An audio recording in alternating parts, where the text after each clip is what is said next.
Nestled along a rugged stretch of the eastern seaboard, the coastal town of Eastport appeared as tranquil as a postcard. Fishermen rose before dawn to cast their nets, and families strolled the weather-worn boardwalk by sunset. It was the kind of place where neighbors knew each other's names, and the biggest daily drama involved the size of a fisherman's catch. But beneath the sea breeze and gentle waves, a storm was brewing. The Steel Serpents, a hardened biker gang with far-reaching connections, had quietly arrived, aiming to carve out a piece of Eastport for themselves.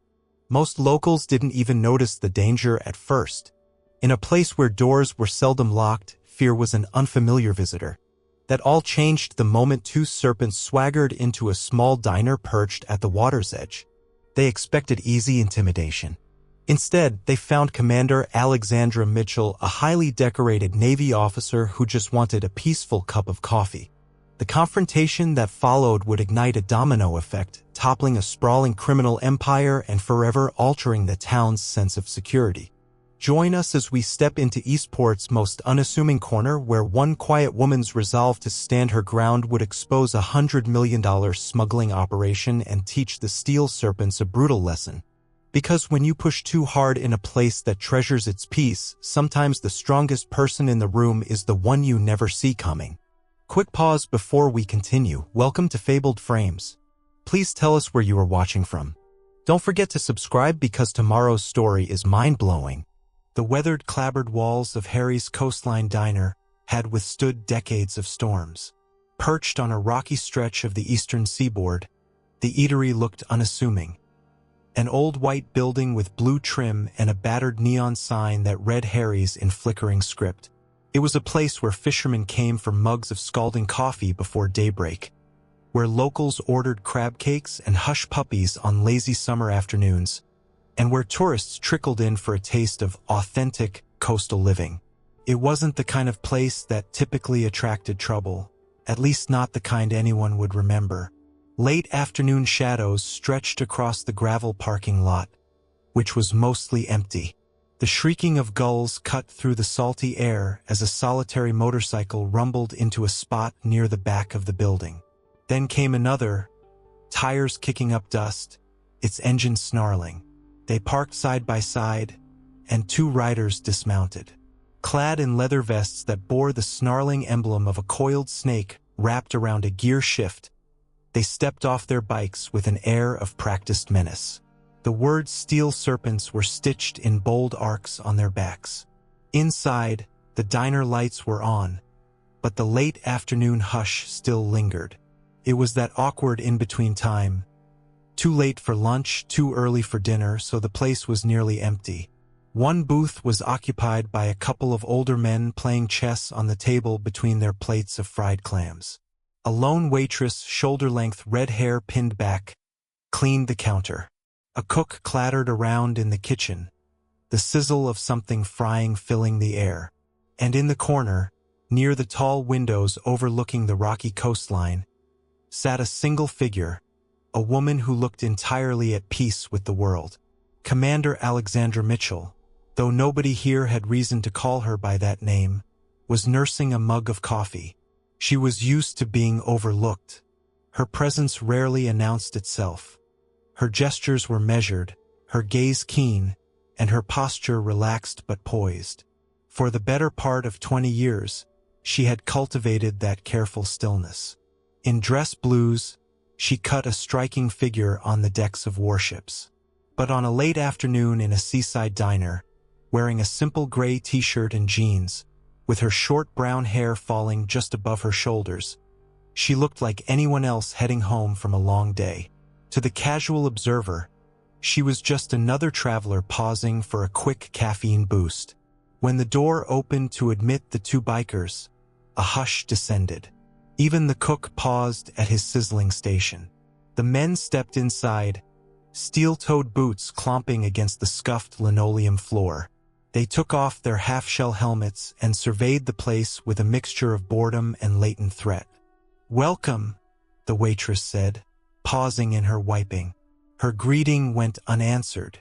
One of the bikers, a tall man with a pockmarked face and a scraggly beard, let his eyes roam over the small cluster of patrons. The other, shorter but more heavily muscled, removed his riding gloves with deliberate slowness. He cracked his knuckles, scanning the room as though waiting for someone to flinch. Alex took another sip of coffee, shifting her gaze only slightly to catch the reflection of the newcomers in the diner's window. They were assessing, calculating, itching for trouble. She recognized the subtle outward signals: tension in their shoulders, and unconcealed hostility in the set of their jaws. They wore their cuts, biker vests with patches that signified rank and membership. The full insignia of the Steel Serpents told her they were likely more than casual members. Perhaps local enforcers, or maybe they wanted to appear that way. It was a common tactic. Swagger in, intimidate, then see who cowered. "Hey, sweetheart," the tall one said to the waitress. "How about some menus?" His tone was casual enough, but his half-lidded stare was meant to unnerve. The waitress nodded and reached under the counter for 2 plastic-wrapped menus. She offered them with a practiced smile that wavered only slightly. "Our specials are the fried haddock and the clam chowder. Feel free to take a seat wherever you like." The shorter biker's eyes fell on the older men playing chess. The men noticed but continued with their game, though their moves had become slower, more cautious. Then the biker's gaze slid toward the corner table by the window, where Alex sat quietly. She pretended not to notice, turning her attention to the tide-slicked rocks outside. They took a booth a short distance away. The waitress approached with a pot of coffee, offering them a refill. The tall one leered at her, scratching absently at the patch on his vest. "How about a beer?" he asked. "Don't you serve anything stronger than coffee here?" "Sorry, it's a dry diner." She gave him a polite but strained smile. He snorted. "Ain't that a shame?" Alex could feel the tension in the air, so thick it might as well have been fog rolling in off the sea. She remembered the feeling of stepping onto a carrier flight deck in stormy weather. Adrenaline, caution, readiness. The 2 bikers placed their orders, burgers, loaded with all the trimmings, and settled in. Occasionally, they swept their eyes across the room. They exuded the unspoken message: "We own this space now." Minutes crawled by. Alex turned her attention to a battered newspaper in front of her. Yesterday's edition, half-completed crossword, wrinkled and torn at the edges. She traced her finger over a headline about budget cuts in some municipal department. It was the kind of trivial story that kept her mind from drifting too close to her real job. After years of commanding a warship, leading joint operations, and wearing enough ribbons to fill the chest of her dress uniform, she had learned the value of simple, unassuming quiet. Today, she had come here to decompress from a high-level meeting at the naval base a few miles down the coast. But trouble, as she had often found, could appear anywhere, even in a nearly deserted diner on a late afternoon. A few seats away, the waitress returned with the biker's orders. 2 enormous burgers, glistening with grease, accompanied by baskets of fries. She left them a bottle of ketchup, then retreated behind the counter. The men ate in silence at first, but it wasn't long before the tall one started grumbling. His partner joined in with a complaint about the lack of proper service. "Cheap place," the taller one barked as the waitress came to check on them. "Don't you even have a TV to watch the game?" She shook her head. "Owner likes the peaceful atmosphere." "Peaceful," the short one repeated, twisting the word into an insult. He licked a stray drop of grease from his thumb. "Ain't that something?" The older men looked up from their chess. One raised an eyebrow but returned to the game rather than fan the flames. The waitress forced another smile and walked away. She had barely turned her back when the tall biker slapped the table, rattling the plates. "Hey, keep that coffee hot," he shouted across the diner. "I ain't payin' for half-hearted service." Alex watched the waitress flinch at the raised voice. The tension in the pit of her stomach grew. She had encountered men like this all over the world.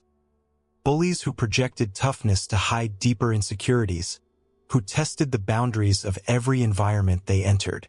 If they found no resistance, they escalated. She had seen it in ports from Yokosuka to Naples, from Brest to San Diego. She didn't want trouble. She just wanted to sit quietly, enjoy her coffee, and maybe order a slice of pie before heading back to her small cottage by the harbor. But in the corner of her mind, a voice she recognized too well told her trouble had already arrived. Outside, the sun's final rays stretched across the surf, glinting off the windows. The bikers began talking in low voices. Alex kept her eyes down, but she was listening carefully. She had no intention of eavesdropping on every word. She simply attuned herself to the shift in tone. Their conversation was sprinkled with phrases like, shipment, Florida run, and the boss is pissed. Her ears perked. They might have been talking about anything, car parts, black market goods, stolen property. The vagueness signaled something unsavory. She'd learned how criminals talked code to avoid detection. A mosaic of half hints and ambiguous references, enough to keep their dealings clandestine. She took another sip of her coffee, which had grown lukewarm. She debated asking for a fresh mug.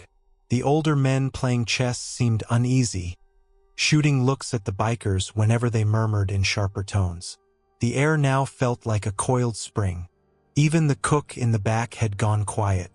The only sounds were the scraping of utensils on plates and the hum of an ancient refrigerator behind the counter. Alex was 3 sips away from finishing her coffee when the confrontation began in earnest. The tall biker, apparently dissatisfied with the hush, leaned out of his booth and hollered, "Ain't there some music in this dump?" This time, the waitress didn't respond. She was behind the counter, wringing her hands in a dish towel. The shorter biker grunted and slid out of the booth. "Hey, you," he said to the old men at the chessboard, stepping forward. His heavy boots thudded on the linoleum. "You're locals, right? Don't you guys do anything around here but eat and stare at each other?" The older man with the black cap sighed, placing his bishop down. "We just play chess," he said, voice even and calm. "We come here for a little peace and quiet." The short biker smirked. "Peace and quiet. Must be nice to retire in a place where you can do that. My old man used to tell me that's how you get soft. Sitting around, not standing up for yourself." He glanced at his partner, who gave a low chuckle.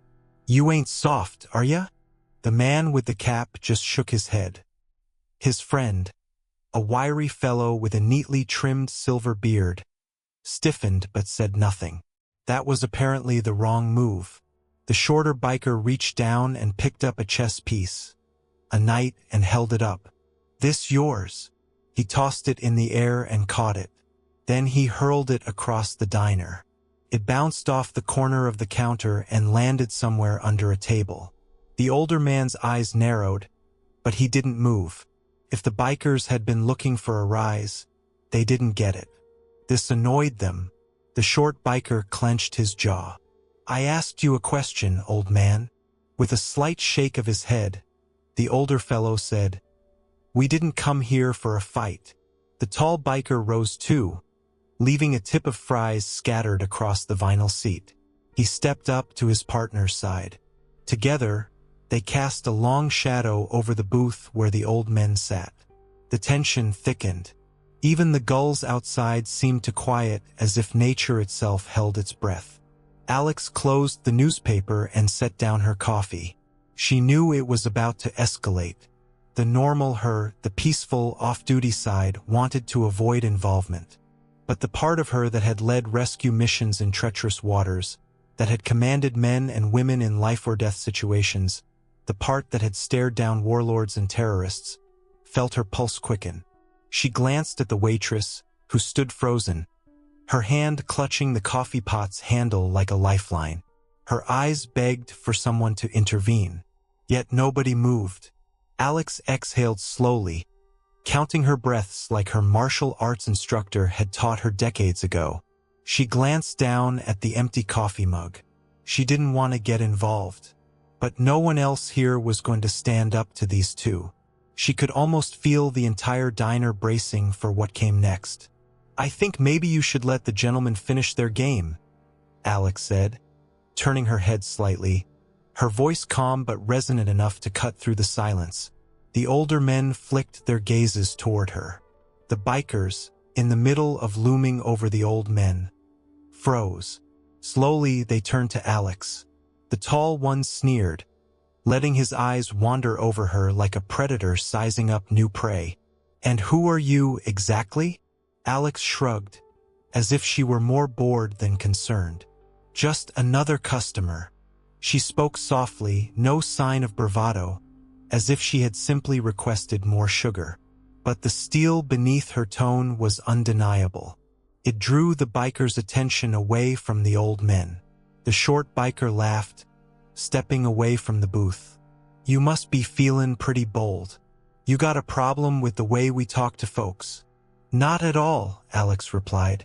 "I just think maybe you should spend your energy finishing those burgers you ordered. Didn't you say you had a shipment to see to?" It was a gamble, referencing what she'd overheard. It triggered the reaction she'd expected. Both men's faces darkened. The tall one clenched his fists, and the shorter one's eyes narrowed. "Eavesdropping, huh?" The short man spat. "That's not polite." Alex stood up slowly, pushing back her chair. The older men looked stricken, as if they wanted to help but couldn't see how. The entire diner, cook, waitress, chess players, watched with mounting dread. "I'm not big on eavesdropping," Alex said quietly. "But you weren't exactly whispering, and I don't think you want to do this." The tension in the air tightened another notch. The short biker took 2 heavy steps closer, crossing the short distance to her table. "Lady," he said, in a tone that dripped mockery, "you're in over your head. We're here for a little fun, and you sure look like you'd make a good time for us." "That a fact?" she replied, unblinking. He nodded, smirking. "Wearing a cheap t-shirt, sipping coffee like you own the joint. Why don't you learn your place?" Alex felt the old, familiar hum of adrenaline. Her entire life had been about reading the room, reading the enemy, and striking with precision. She saw the short biker's stance, noticed how his weight was forward on the balls of his feet, meaning he was probably ready to lunge. She clocked the tall biker edging to the side, possibly to flank her. She considered the furniture positions, the reflective surfaces, and even the window behind her. The strategy was second nature. The silence stretched painfully. Even the humming fridge seemed to have gone quiet, as if listening. The short biker's lips parted, ready to sling another threat. But Alex moved first. She stepped forward, close enough that her presence cut him off mid-sentence. Her voice, still calm, still even, slid into the tense space between them. "I'm giving you one chance. Pay your bill. Leave. Don't make me repeat myself." The short biker barked a laugh. "Repeat yourself? Who do you?" He never finished that sentence. Later, if anyone asked Alex how she'd done it, she might not fully recall each motion. It was pure reflex, the muscle memory from years of training. In a single fluid movement, she maneuvered behind him. Her left hand caught his arm in a painful lock, and her right elbow slammed into his side with enough force to knock the wind out of him. He wheezed, doubling over. She released him only to pivot and face the tall biker, who charged in, fists raised. It was over in 2 seconds. Alex ducked the tall man's haymaker punch, driving an open palm strike into his solar plexus. He folded with a gasp, stumbling backward into a table.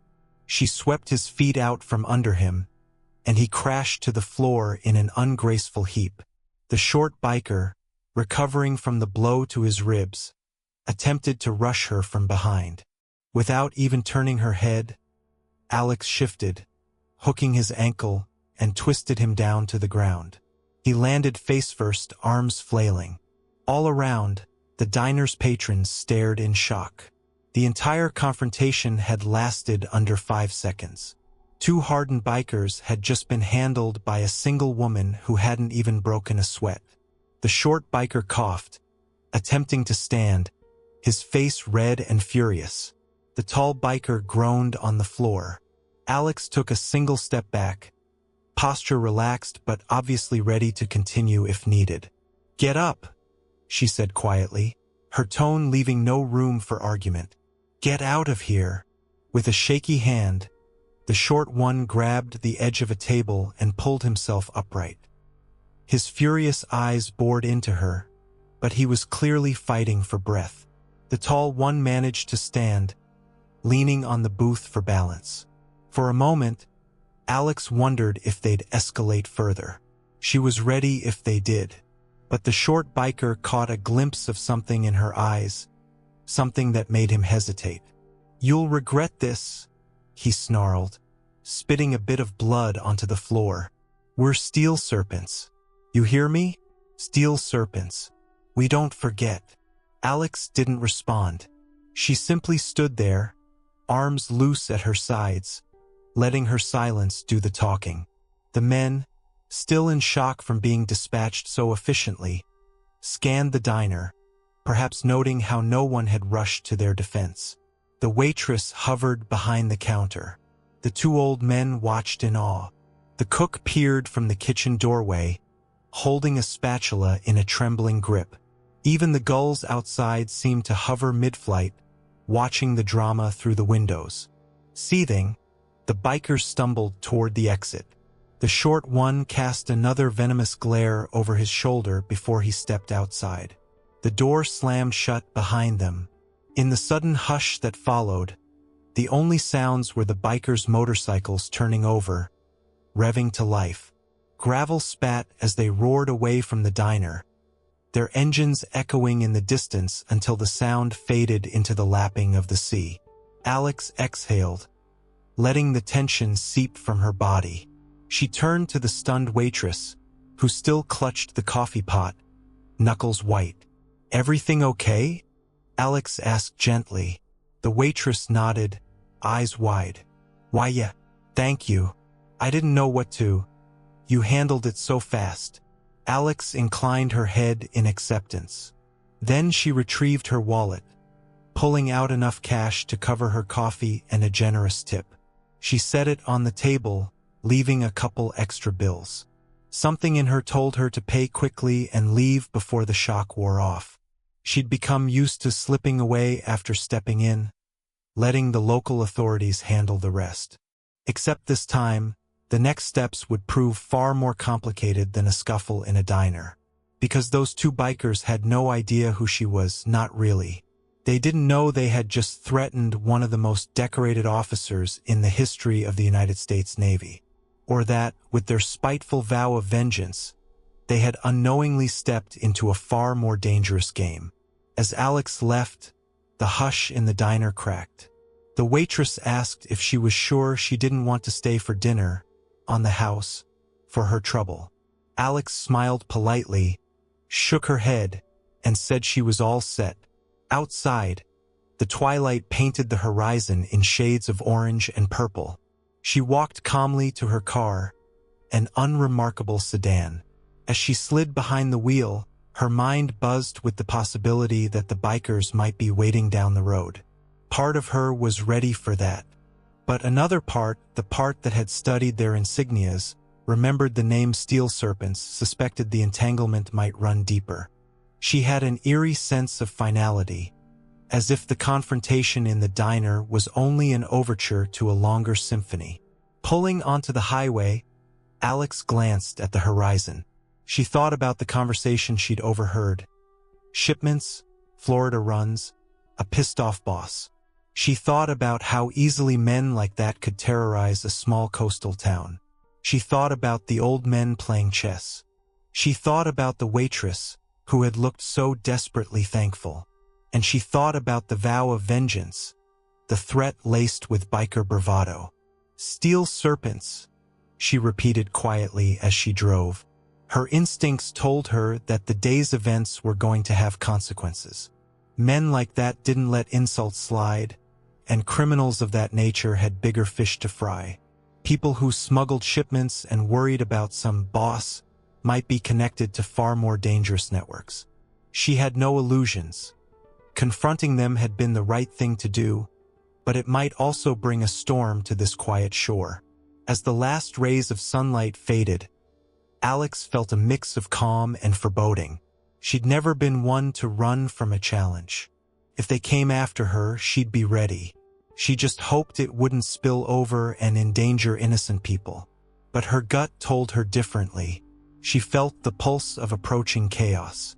It whispered in the wind off the sea, in the neon flicker of Harry's sign disappearing in her rearview mirror, in the thunder of distant bikes that might circle back.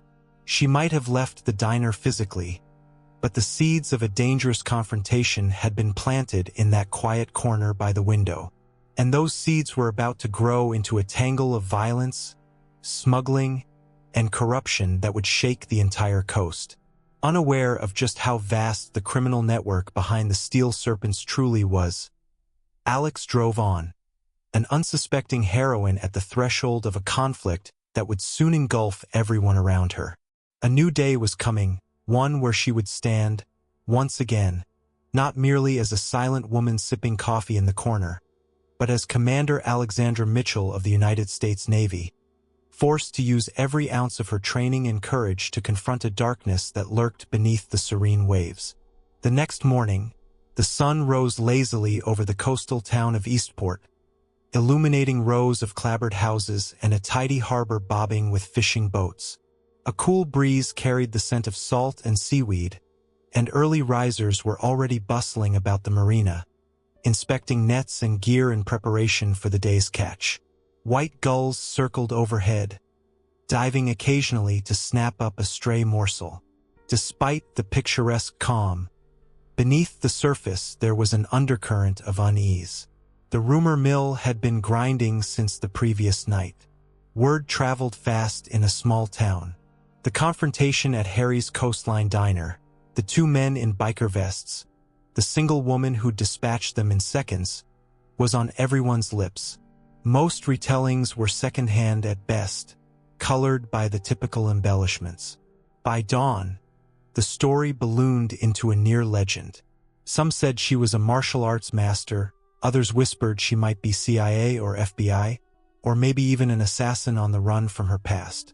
Most folks, however, had no clue who Alexandra Mitchell truly was, or what her presence in Eastport might foretell. Commander Mitchell, for her part, slept deeply in her modest rental cottage perched on a bluff above the sea. The structure was old and creaky, with a shingled exterior weathered to a storm-gray hue. Inside, it was sparely furnished. A single bed, a small table with 2 chairs, and a modest kitchen. She'd rented it under her real name, having no reason to conceal her identity while attending a classified meeting at the local naval station. Officially, she was on leave for a few days after wrapping up her duties. Unofficially, she was simply trying to recapture the calm that had eluded her since her last deployment. Her alarm buzzed at 0630. She rolled over, eyes bleary from a night of dreaming, vague recollections of past missions, of open seas and swirling storms. For a moment, she forgot where she was, expecting to hear the hum of a naval vessel's ventilation system or the voice of a junior officer calling for her. But instead, she heard only the gentle crash of waves against the rocks below. She pushed herself upright, raking a hand through her short hair. The events of the previous day flickered through her mind. She exhaled, leaning forward to rest her elbows on her knees. She had a quiet morning planned. She'd do some light exercise, then maybe head into town for errands. It never occurred to her that the two bikers would have wasted no time in plotting revenge. But the Steel Serpents weren't known for letting insults slide. The short biker, whose name was Eddie Knuckles-Dean, had spent the night nursing bruised ribs and a wounded ego. The tall one, Toby Crow Evans, had a purple welt forming across his chest from the palm strike that had sent him flying. They rode together back to their clubhouse, a sprawling property on the edge of a neighboring town.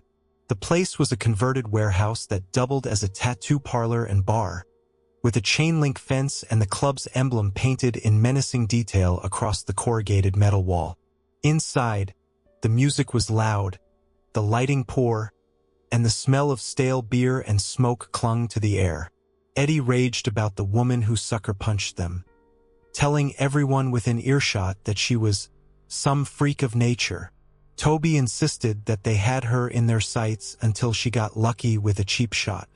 Regardless, the two men did nothing to dampen the story that a single female diner patron had systematically dismantled them. A crowd of fellow serpents listened, some in amusement, others with mounting anger. Their pride as a gang was on the line. The name Steel Serpents wasn't just an emblem on a vest. It was a reputation they upheld with blood and aggression, allowing a single person, especially a woman, to humiliate two patched members in public invited challenges from rival clubs. The chapter leader, a wiry older man named Jeremiah Jax Hayden, sat quietly on a bar stool, arms crossed, while the two men recounted their version of events. Jax let them rant until they'd run out of epithets and excuses. Then, with his voice low and menacing, Jax said, "You want us to believe you got jumped by some random chick in a diner?" Eddie shook his head, spitting on the ground. "I'm telling you, Jax, it was weird. She wasn't big or nothing, but she moved like a pro. I've seen army guys take out punks with that kind of speed." "You saying she's military?" Jax asked, raising a grizzled brow. The only thing in the room sharper than Jax's glare was the ring knife on his belt. Toby shrugged, trying to salvage some pride. Maybe X. But I swear, she said nothing about the army. Didn't say nothing about who she was. She heard us talking about the Florida run," Eddie admitted sullenly, eyes flicking away in embarrassment. He knew full well that letting outsiders overhear details of the gang's illicit activities could draw the leadership's wrath. Jack scowled. "You two were talking about that in public?" His expression darkened, and he curled his lip in disgust. "You're both lucky you didn't catch a bullet from my piece. You realize if she rats us out, that's it for business." Eddie held up his hands defensively. "We didn't say details, just enough so she pieced it together. I don't think she's a narc. She was just trying to pick a fight." A hush fell over the clubhouse. Everyone knew the Florida run was code for a major smuggling operation, cigarettes and alcohol at one point, but more recently the big money lay in something else. Rumors pointed to weapons, stolen antiques, possibly even harder contraband. Whatever it was, it brought in millions. None of them knew the full details. That knowledge was restricted to the upper echelons of the gang, those with close ties to bigger fish in the criminal underworld. But just the mention of it out loud could spell trouble. Jax rose from the stool, face flushed. "Listen up. I don't care if she's a retired Marine, an ex-cop, or a lunch lady with a black belt. She messed with the Serpents. That can't stand." He jerked his head toward Toby and Eddie. "You two, you got a job now. Find out who she is, where she's staying, if she's local, if she's passing through, whatever. I want to know by tomorrow. And if she's a threat, we remove it. Understood?" They both nodded. Despite their lingering pain, adrenaline flared again at the prospect of revenge. The rest of the gang mumbled in agreement, some exchanging smirks. A line had been drawn. Thus, while the sun climbed over Eastport, Eddie and Toby began making calls and driving around town, eyes peeled for any sign of that tough chick who'd humiliated them. They harassed a few locals, describing her in vague terms. Short brown hair, fit build, driving a sedan. They offered up small amounts of cash for anyone willing to talk. And in a town as small as Eastport, it didn't take long for them to pick up her trail. Meanwhile, Alexandra Mitchell had no idea that two of the Steel Serpents were prowling the streets for her. She pushed open the front door of her cottage, stepping into the crisp morning air. Clad in jogging shorts, running shoes, and a lightweight hoodie, she did a few stretches on the porch. The horizon was a vibrant tapestry of pinks and oranges. The rhythmic crash of waves against the rocks provided a soothing soundtrack to her morning ritual. Once her muscles felt limber, she started down the gravel road for a light run, letting the fresh sea breeze clear her mind. Her route took her along the coastal highway, weaving through the outskirts of Eastport. Fishermen paused to wave as she jogged past. A couple of joggers heading in the opposite direction nodded hello. She managed to smile, though her mind still lingered on the fleeting fight at the diner. She'd acted on instinct, certain it was the right thing to do. Bullying angered her, no matter the uniform or the patch or the cause. Still, she had a nagging feeling that her actions had set off a chain reaction. Some voice in the back of her head warned her she might have rattled a hornet's nest. But even if she had, she wouldn't lose sleep over it. The run was invigorating. She covered 5 miles before returning to the cottage, where she made a quick breakfast of scrambled eggs and toast. She was halfway through her meal when her phone buzzed. The ID displayed a number from the naval station. She clicked to answer. "Commander Mitchell," a crisp female voice said on the other end. "Apologies for disturbing you during leave, ma'am, but we have a situation. Captain Lockhart's asked if you can come down to the base." Alex's brow furrowed. She glanced at the clock. 0730. That was early for a courtesy call, which meant it wasn't courtesy at all. "Is this related to the operational meeting from yesterday?" she asked. "Likely," the voice replied. "The captain didn't specify details, ma'am, only that it's urgent." She sighed inwardly. So much for a peaceful day. "Understood. I'll be there in an hour."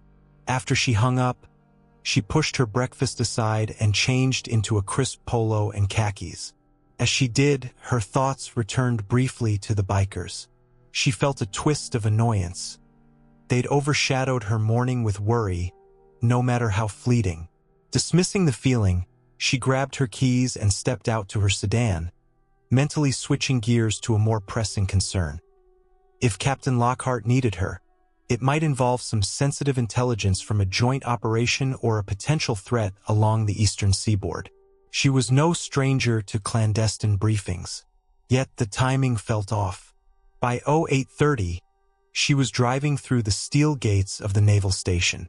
She showed her credentials, and the sentry waved her through, saluting. The base was bustling. Sailors in uniform crossing the pavement, Humvees parked near administrative buildings, the distant silhouette of a guided missile destroyer docked at the pier. Alex felt a familiar pang at the sight of it. She might have been on leave, but the Navy was in her blood. If duty called, she would answer. She pulled into the parking lot of the operations building and headed inside. The corridors were Spartan and functional, lined with posters about safety protocols and recruitment messages. She found Captain Lockhart's office on the 2nd floor. His aide, a clean-cut lieutenant, greeted her with a polite nod and ushered her inside.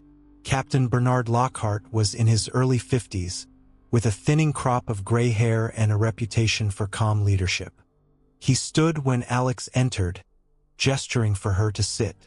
The office smelled faintly of old coffee and the ocean. Lockhart wasted no time on small talk. "Commander Mitchell," he began, eyes serious behind wire-rimmed glasses. "I appreciate you coming in. We've had some concerning intel, and I'd value your insight." She inclined her head. "Of course, sir. Whatever I can do." He reached for a file on his desk, flipping it open. "We've been monitoring some unsanctioned shipments along the coast. Small vessels coming and going at odd hours. We suspect smuggling. The local authorities have had trouble pinning anything down. But we got a tip from an informant who claims these shipments are tied to a larger network. Weapons, possibly, or stolen artifacts. The point is, this might be bigger than local law enforcement can handle." Alex's mind raced. She recalled the bikers' talk of shipments in Florida. A chill crawled down her spine. Could the Steel Serpents be connected to this? Smuggling along this particular coast is not new, she said. Tides and hidden coves make for easy drops. But you're suspecting a more robust operation, correct? Not just a few crates of contraband. Lockhart nodded gravely. Yes, the informant suggested there's organized crime pulling the strings, and the local bikers might be involved as foot soldiers. His gaze sharpened. I recall you ran into a small scuffle yesterday, Commander. Something at a diner. She was mildly surprised that the news had reached him so quickly. Yes, sir. A couple of bikers were harassing patrons. I stepped in. He offered a thin smile. I'd call that an understatement. Word is you flattened them in 5 seconds. That ring a bell. She let out a quiet sigh. I suppose so. Lockhart chuckled softly, but his expression remained serious. I don't condone bar fights, but I'm aware you wouldn't have escalated unless necessary. The truth is, we suspect that same gang is under the umbrella of a more significant criminal network. If they're dabbling in weapons smuggling, that's a national security concern. So you want me to gather intel? She asked, leaning forward. Precisely. We might need to coordinate with other agencies, but you have a knack for reading a situation. And given your background, he paused, letting the weight of her special warfare collaborations and Black Ops assignments hang in the air.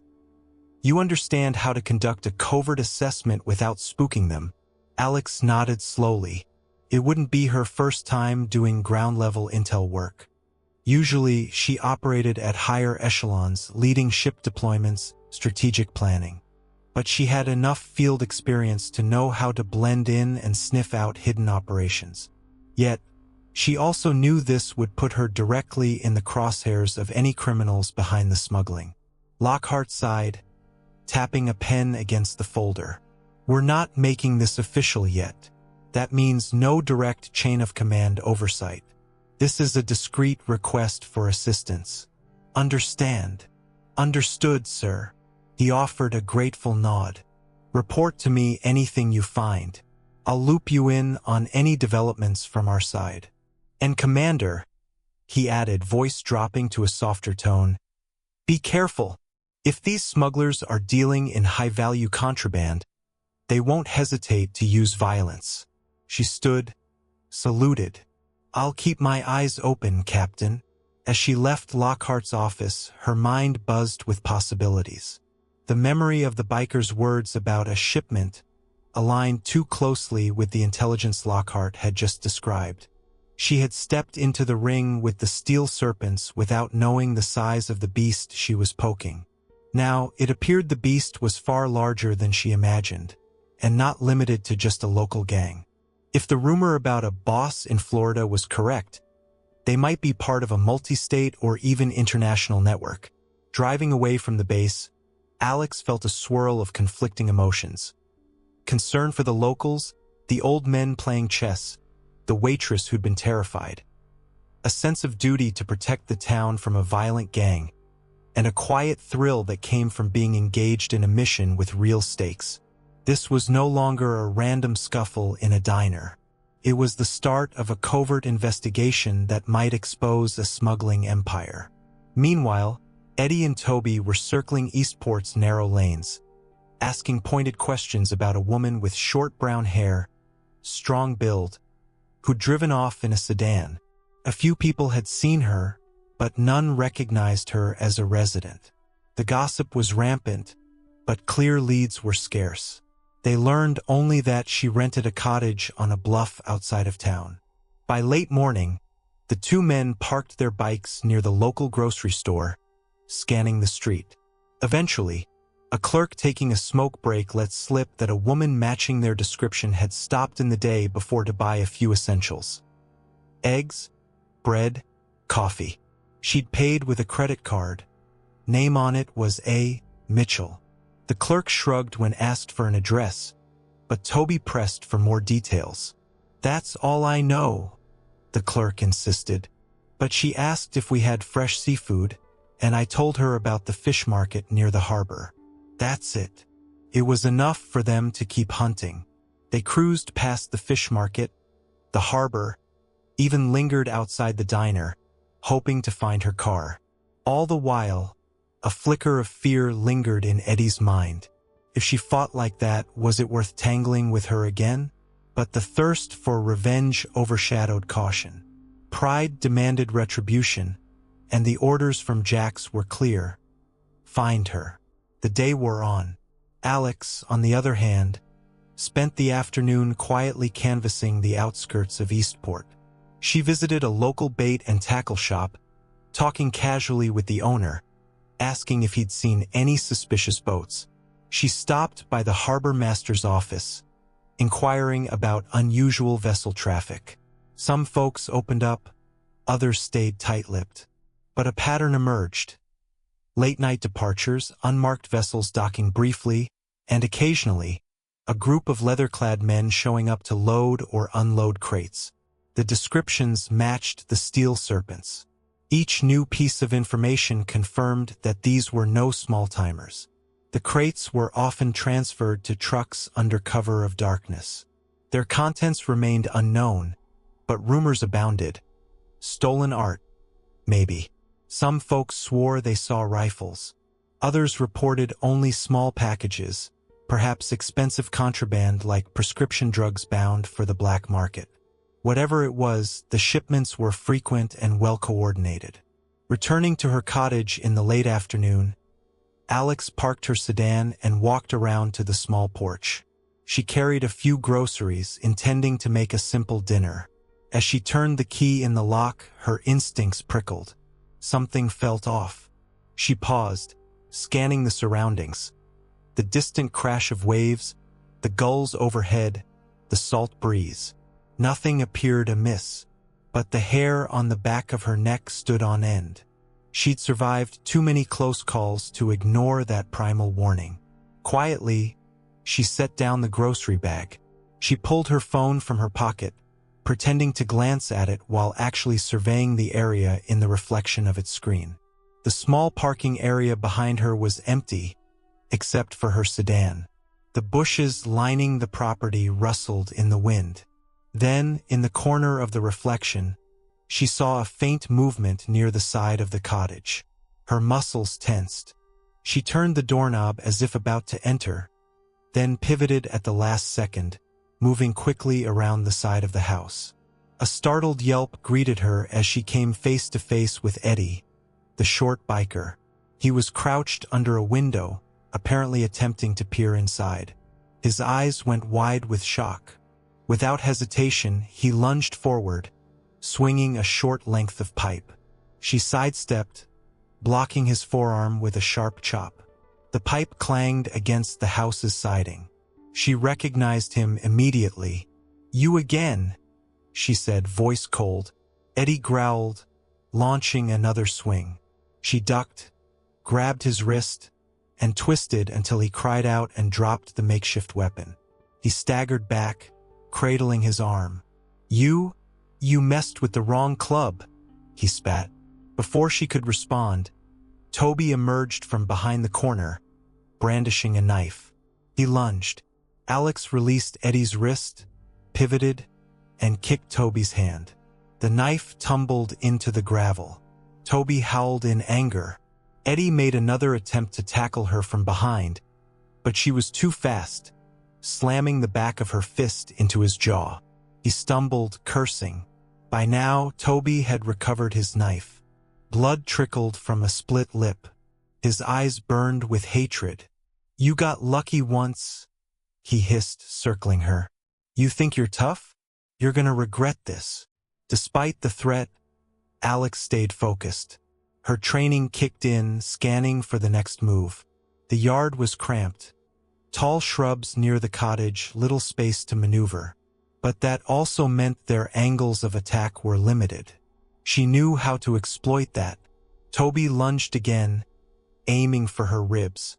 She sidestepped, guiding his arm downward. She grabbed his wrist, slammed her elbow into his face, and twisted the knife from his grip all in one fluid motion.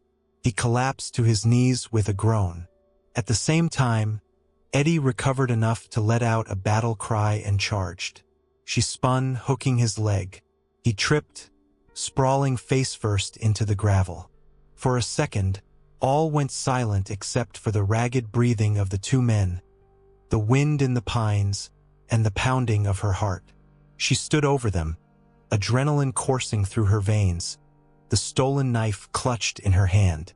Her mind reeled with the fact that they had tracked her down. This was no random revenge attempt. They wanted her out of the picture. "Don't," she said, voice low and commanding.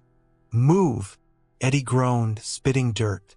Toby remained on his knees, glaring up at her with a mixture of hatred and grudging respect. "Who the hell are you?" he rasped, wiping blood from his mouth. She didn't answer. Instead, she tossed the knife a few feet away, out of their reach, and backed up just enough to keep them both in sight. Her phone was still in her pocket. She debated calling the police, but part of her hesitated. She needed more information about the smuggling. If these men ended up in police custody, it might tip off their superiors. Lockhart wanted intel, and the best way to get it was to follow the thread without scaring the entire network into hiding. "You want to fight again?" she said evenly. "Or can we talk?"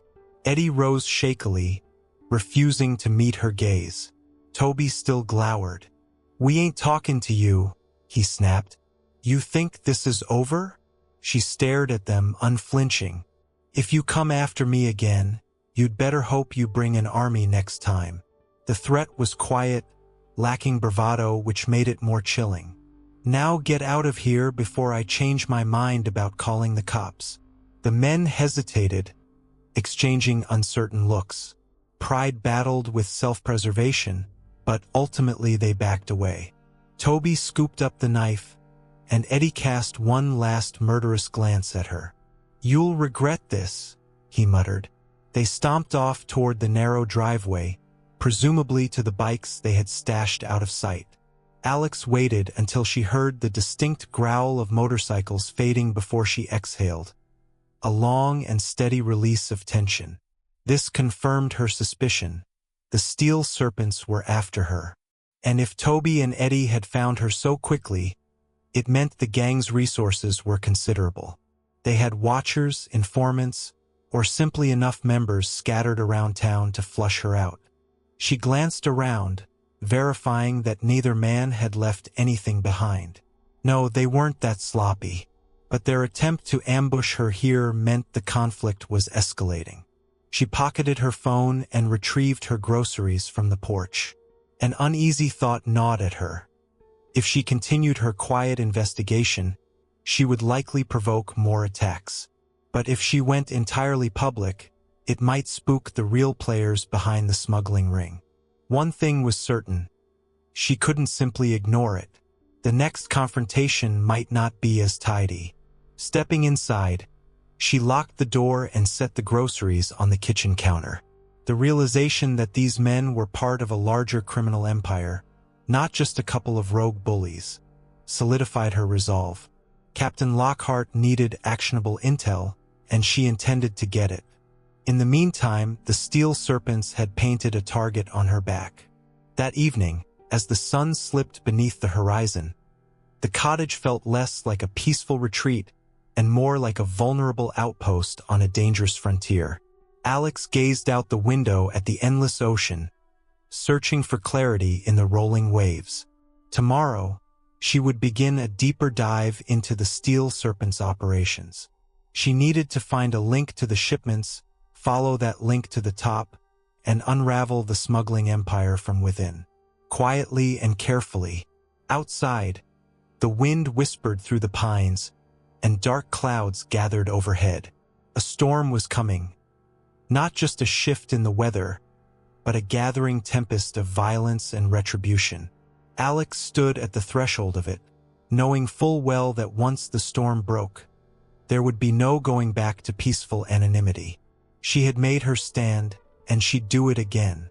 Because sometimes the most dangerous person in the room, the one quietly sipping coffee in the corner, was exactly who the world needed to intervene. Word of the second confrontation spread among the Steel Serpents like wildfire. By the next day, everyone at the clubhouse knew Toby and Eddie had been taken down again, this time on the woman's turf.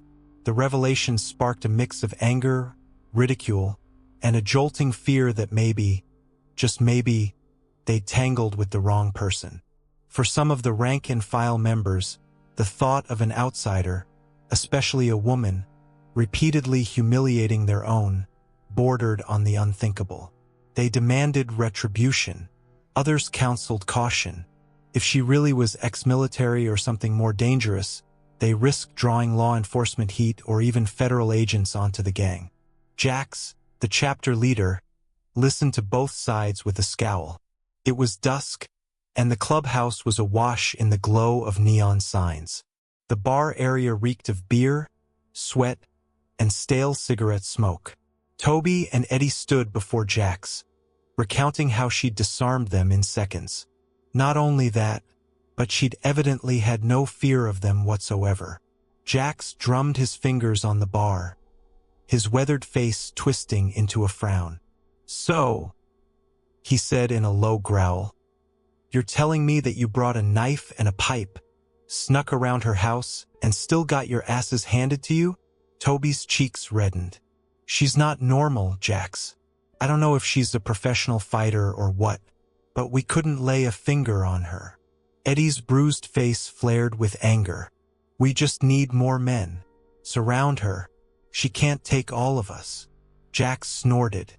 "You sure about that?" A couple of bikers snickered at the sarcasm.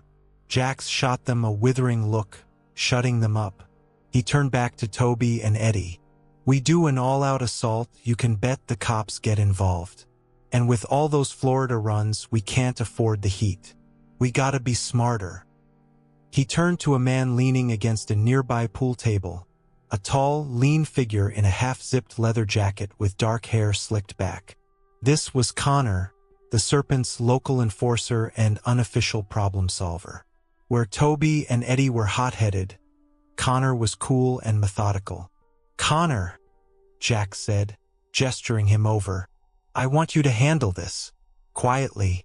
We can't have her running to the feds or messing up any more operations." Connor nodded, slow and deliberate. "I'll see what I can find out. If she's local, she'll have family or friends. Maybe a job.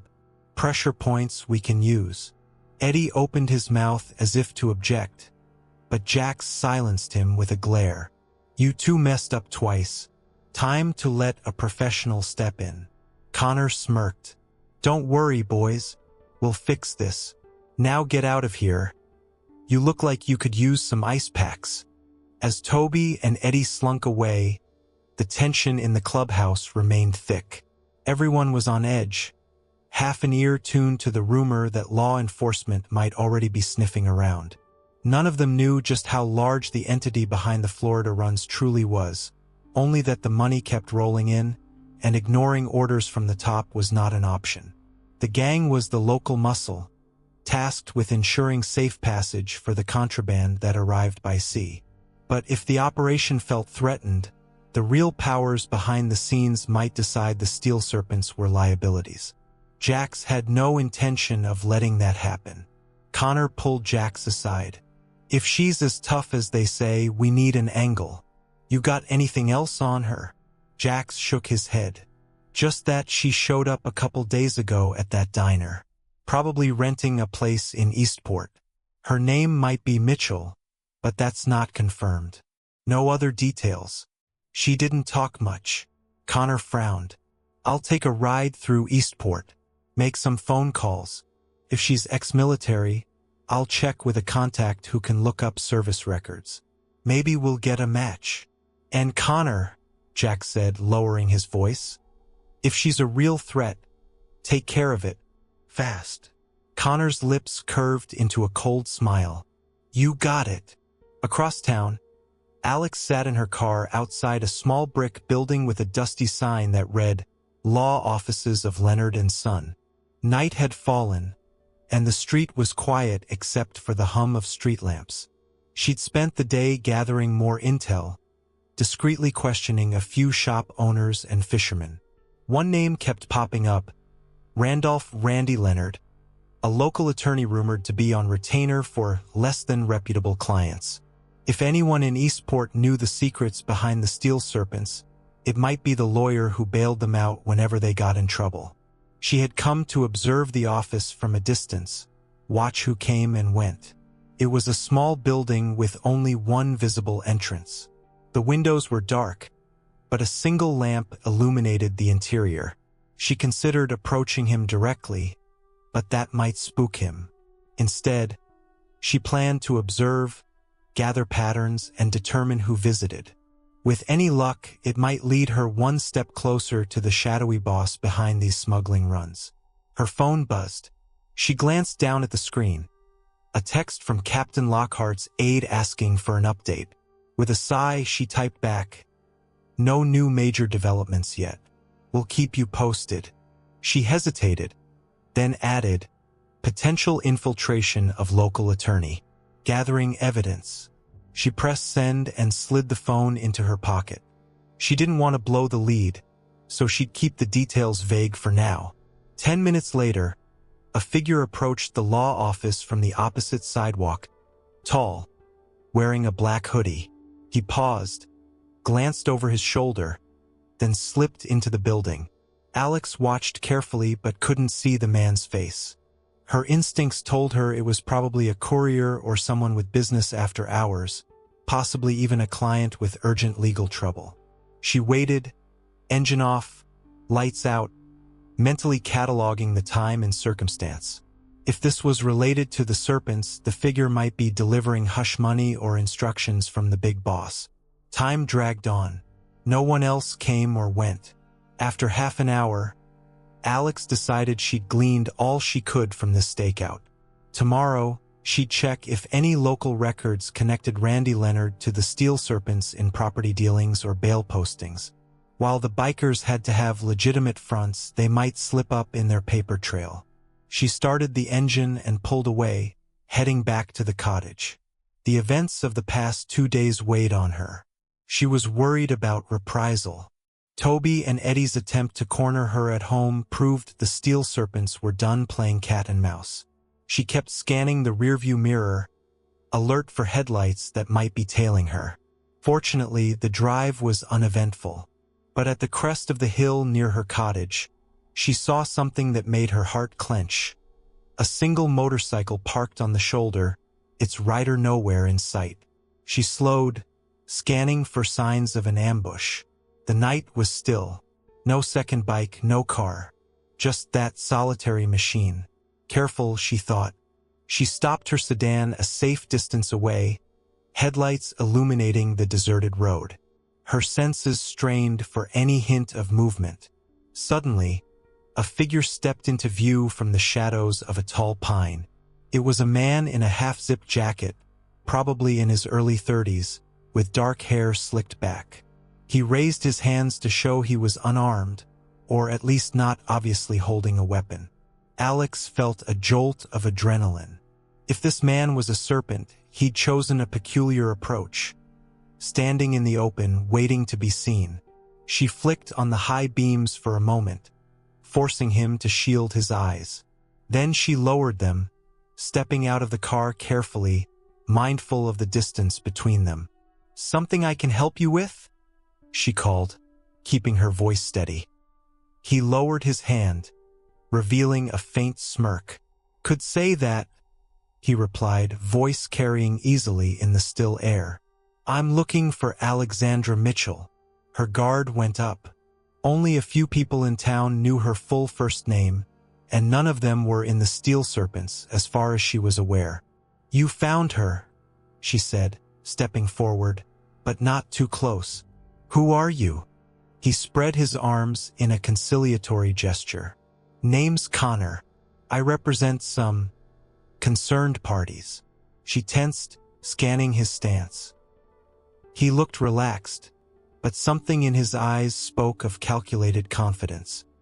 He was dangerous in a way Toby and Eddie were not, quieter, colder, like a blade concealed in a velvet sheath. "Concerned about what?" she asked.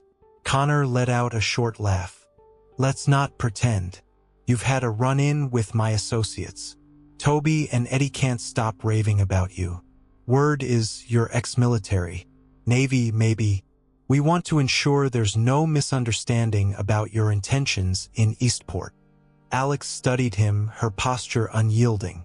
"My intentions are my own. But if it's about me defending innocent people from harassment, that's not going to change." Connor tilted his head, as though disappointed. "We were hoping it was all a big misunderstanding, that you just got spooked at the diner. But then you nearly broke Toby's arm outside your place. That's more than just self-defense. That's a statement." "It was self-defense," she said. "They attacked me on my property." Connor held her gaze, unblinking. "You could have called the cops, but you didn't." He let the implication hang in the air. "So, you're not exactly a good Samaritan either." Alex felt her heartbeat quicken. This man was fishing for an angle, trying to see if she was an undercover cop or an agent. She remained silent, letting him continue. He shrugged, slipping his hands into the pockets of his jacket. "Look, the Steel Serpents have a certain way of doing things. We don't like outsiders messing with our business. We'd prefer a peaceful resolution. The big boss hates unnecessary noise. So maybe we find a way for everyone to coexist, yeah? You lay off the Serpents, we lay off you." She narrowed her eyes. "And if I don't?" Connor sighed, as though she'd asked a foolish question. "Then I can't guarantee your safety, Ms. Mitchell. This is a small town. Accidents happen. It'd be a shame if you vanished without a trace." A cold anger coiled in her gut. She'd faced warlords in Somalia, pirates in the Strait of Malacca, terrorists in the Middle East. This was the kind of threat that usually preceded violence. "Let me be clear," she said softly, steel threading her voice. "Stay out of my way, and I'll stay out of yours. But if you or your men come after me again, you won't like the results." Connor studied her for a long moment. Then he gave a slow nod, like a poker player acknowledging a difficult opponent. "Fair enough," he said, stepping back. "I'll pass along the message." He turned toward his motorcycle, footsteps crunching on the gravel. Before he mounted, he glanced back. "Just curious, what's a highly decorated Navy commander doing alone in a place like Eastport? Doesn't seem like a typical vacation spot." She felt a tremor of alarm. He knew her rank, so he had some resources for digging up intel. But she kept her face impassive. "I'm here to enjoy the view," she replied evenly. Connor smirked, straddling the bike. "Sure you are. Watch yourself, Commander."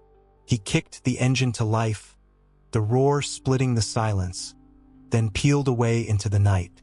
Alex let her breath out slowly, scanning the darkness. If the Steel Serpents knew her rank, they might know far more. It meant they had contacts in some official capacity or private intelligence network. This was no run-of-the-mill biker gang. They had a chain of command that included well-informed criminals. It aligned with Captain Lockhart's suspicion that the local gang was just one arm of a bigger enterprise. She climbed back into her car, parked at the cottage, then did a careful sweep of the perimeter with a flashlight in hand. No immediate signs of tampering. Inside, her thoughts churned. Connor's approach was both a warning and a test. He wanted to see if she'd fold under pressure, maybe skip town. But she had no intention of folding. She was in this now, and more than that, she knew the only way to protect Eastport was to follow the trail to its source. The smuggling ring was bigger than a handful of angry bikers. With that resolution, she locked her doors, pulled a small pistol from a safe hidden in her closet, one she was legally permitted to carry, though seldom used in civilian life, and set it on the bedside table. She hoped she wouldn't need it, But after 2 ambushes in as many days, hope was not enough. The rest of the night passed fitfully, her dreams haunted by half-remembered missions and the ghostly roar of motorcycle engines. While she tossed and turned, Connor returned to the Steel Serpents clubhouse, giving Jax the rundown. "She's definitely ex-Navy," he confirmed. "Commander has some special skill set. She won't be easy to scare off." Jax cracked his knuckles, tension rippling through the clubhouse. "Then we go bigger," he said simply. "But quiet. The Florida run can't be compromised. If she's sniffing around the ring, the boss is going to want her taken care of, one way or another." Connor nodded. "We should check her military record deeper. If she's got a service pension, maybe we can get an address for any family, find a weak spot. If that doesn't work, we do it the hard way." His tone was calm, almost indifferent, but that was how Connor dealt with threats. Methodically, unemotionally. The men around him shifted uneasily, uncertain if they were about to launch a war they couldn't handle. Yet the promise of money from the big boss, from the smuggling pipeline, held them captive. By night's end, a plan was forming, one that would test Alex's resolve and pit the small coastal town against a criminal empire with deeper roots than anyone imagined.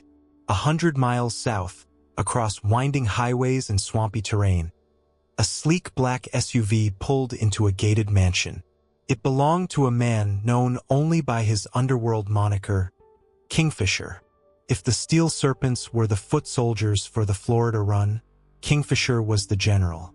He had built a network that spanned multiple states, connecting different criminal enterprises into a profitable pipeline. Usually, small skirmishes in a place like Eastport wouldn't register on his radar. But recent rumors of potential interference, combined with an ex-military presence, drew his attention. Stepping out of the SUV, Kingfisher adjusted his expensive watch and strode inside to his private office.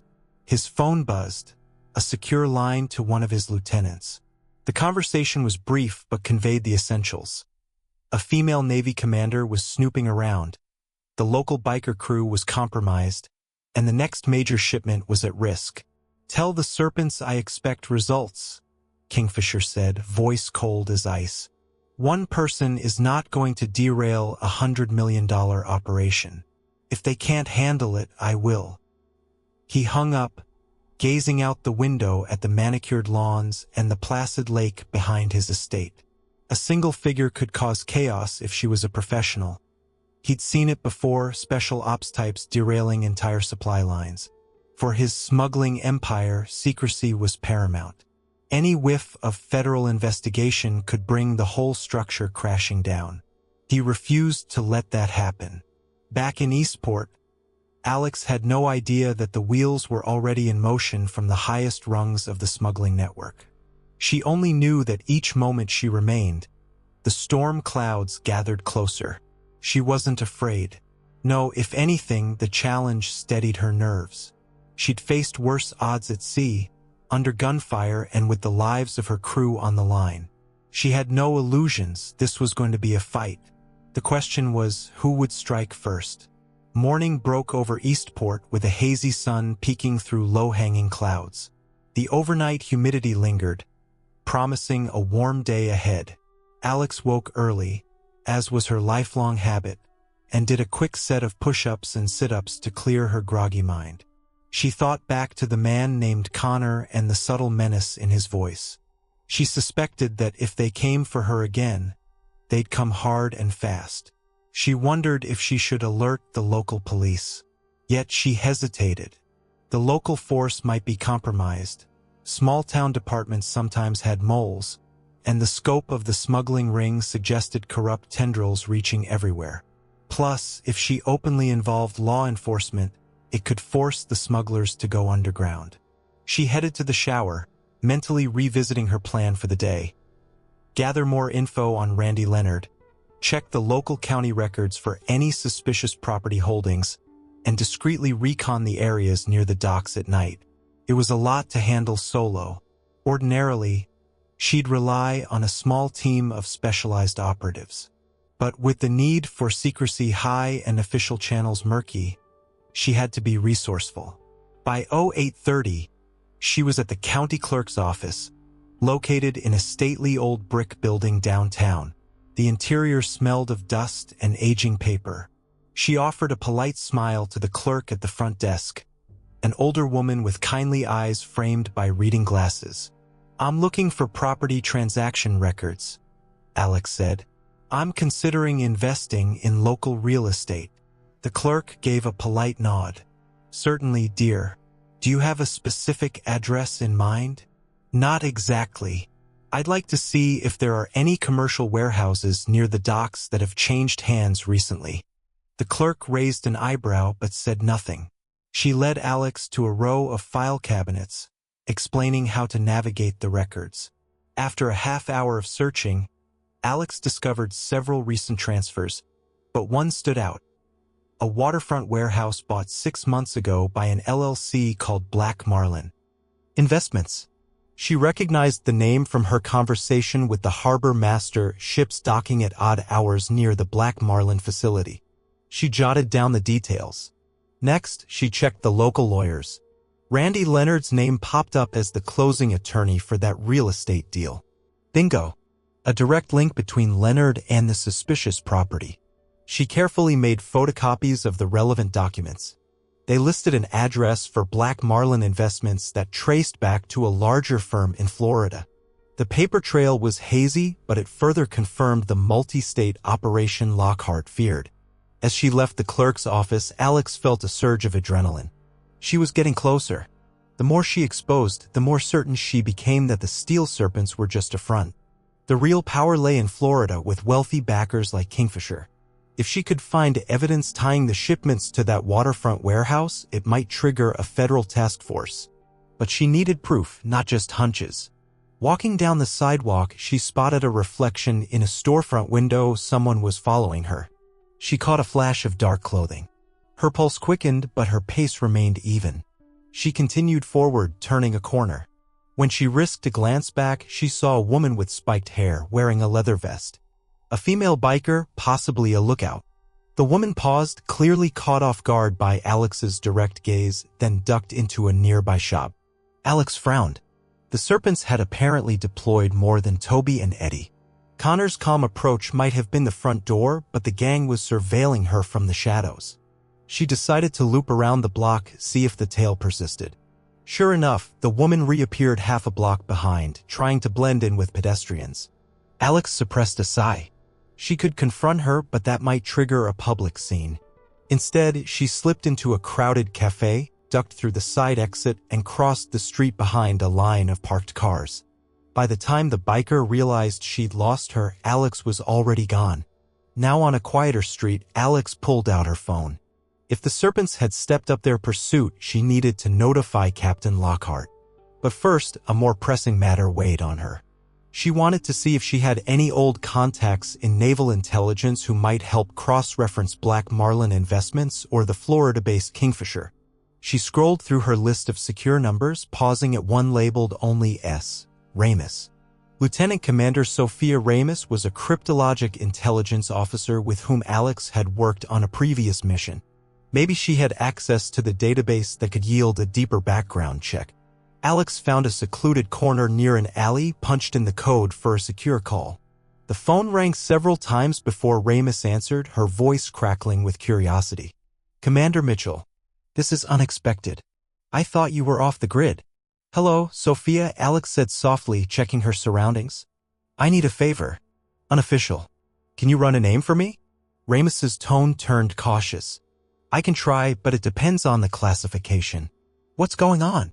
Alex gave a succinct explanation: a smuggling ring in Eastport, a company called Black Marlin Investments possibly linked to bigger criminal elements, suspicion of a figure named Kingfisher. She omitted specific details about her personal run-ins with the Steel Serpents, sticking to the essential intel.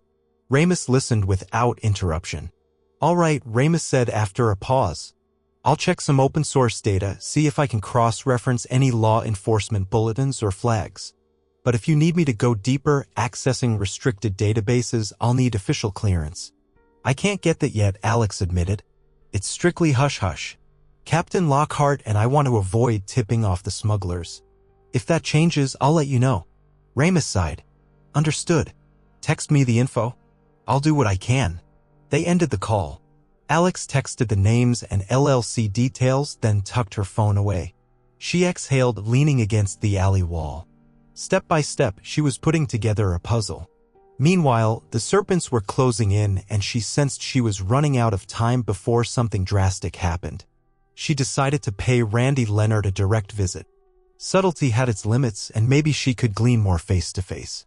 She hailed a taxi rather than drive her own sedan. No need to telegraph her movements. When she arrived at the law office, the sun was high and the interior was lit by a few overhead fixtures. A bored-looking receptionist greeted her. I'm here to see Mr. Leonard, Alex said politely. Do I need an appointment? Usually, yes. He's quite busy, the receptionist replied, eyeing Alex's crisp outfit. Do you have an urgent legal matter? Alex forced a warm smile. I'm a potential client. It's about some property transactions. The receptionist seemed to relax. One moment, please. She picked up the phone, spoke quietly, then nodded. He can see you now. Down the hall, third door on the right. Alex walked down the narrow corridor, stopping at the office door. She knocked softly, and a voice replied, "Come in." Randy Leonard sat behind a large oak desk, wearing a pinstriped suit and sporting a receding hairline with a meticulously manicured goatee. He was in his late 40s, with sharp eyes that missed little. The office smelled faintly of expensive cologne and stale coffee. Bookshelves lined the walls, packed with law volumes and binders. How can I help you? Leonard asked, gesturing for her to sit. Alex took a seat, crossing her legs. I'm interested in purchasing or leasing a warehouse on the waterfront. I saw your name on the paperwork for Black Marlin Investments. They own a property I have my eye on. Leonard's gaze flickered surprise or maybe suspicion. Oh? Well, I handle a lot of transactions in this area. Which warehouse exactly? She pulled out the photocopies. This one. She slid them across the desk. I'm hoping to set up a shipping business importing specialty goods from overseas. The location and docking facilities are perfect. I was told you're the man to see. Leonard studied the documents, his expression carefully neutral. Black Marlin's an investment group. I'm not sure they're looking to sell or lease right now. Could be complicated. He paused, scanning her face. What's your name, Ms.? Mitchell, she replied with a casual smile. Alex Mitchell. He nodded, tapping a finger on the table. Any business partners, Ms. Mitchell? Investors? She shrugged. Just me for now. But I have backers.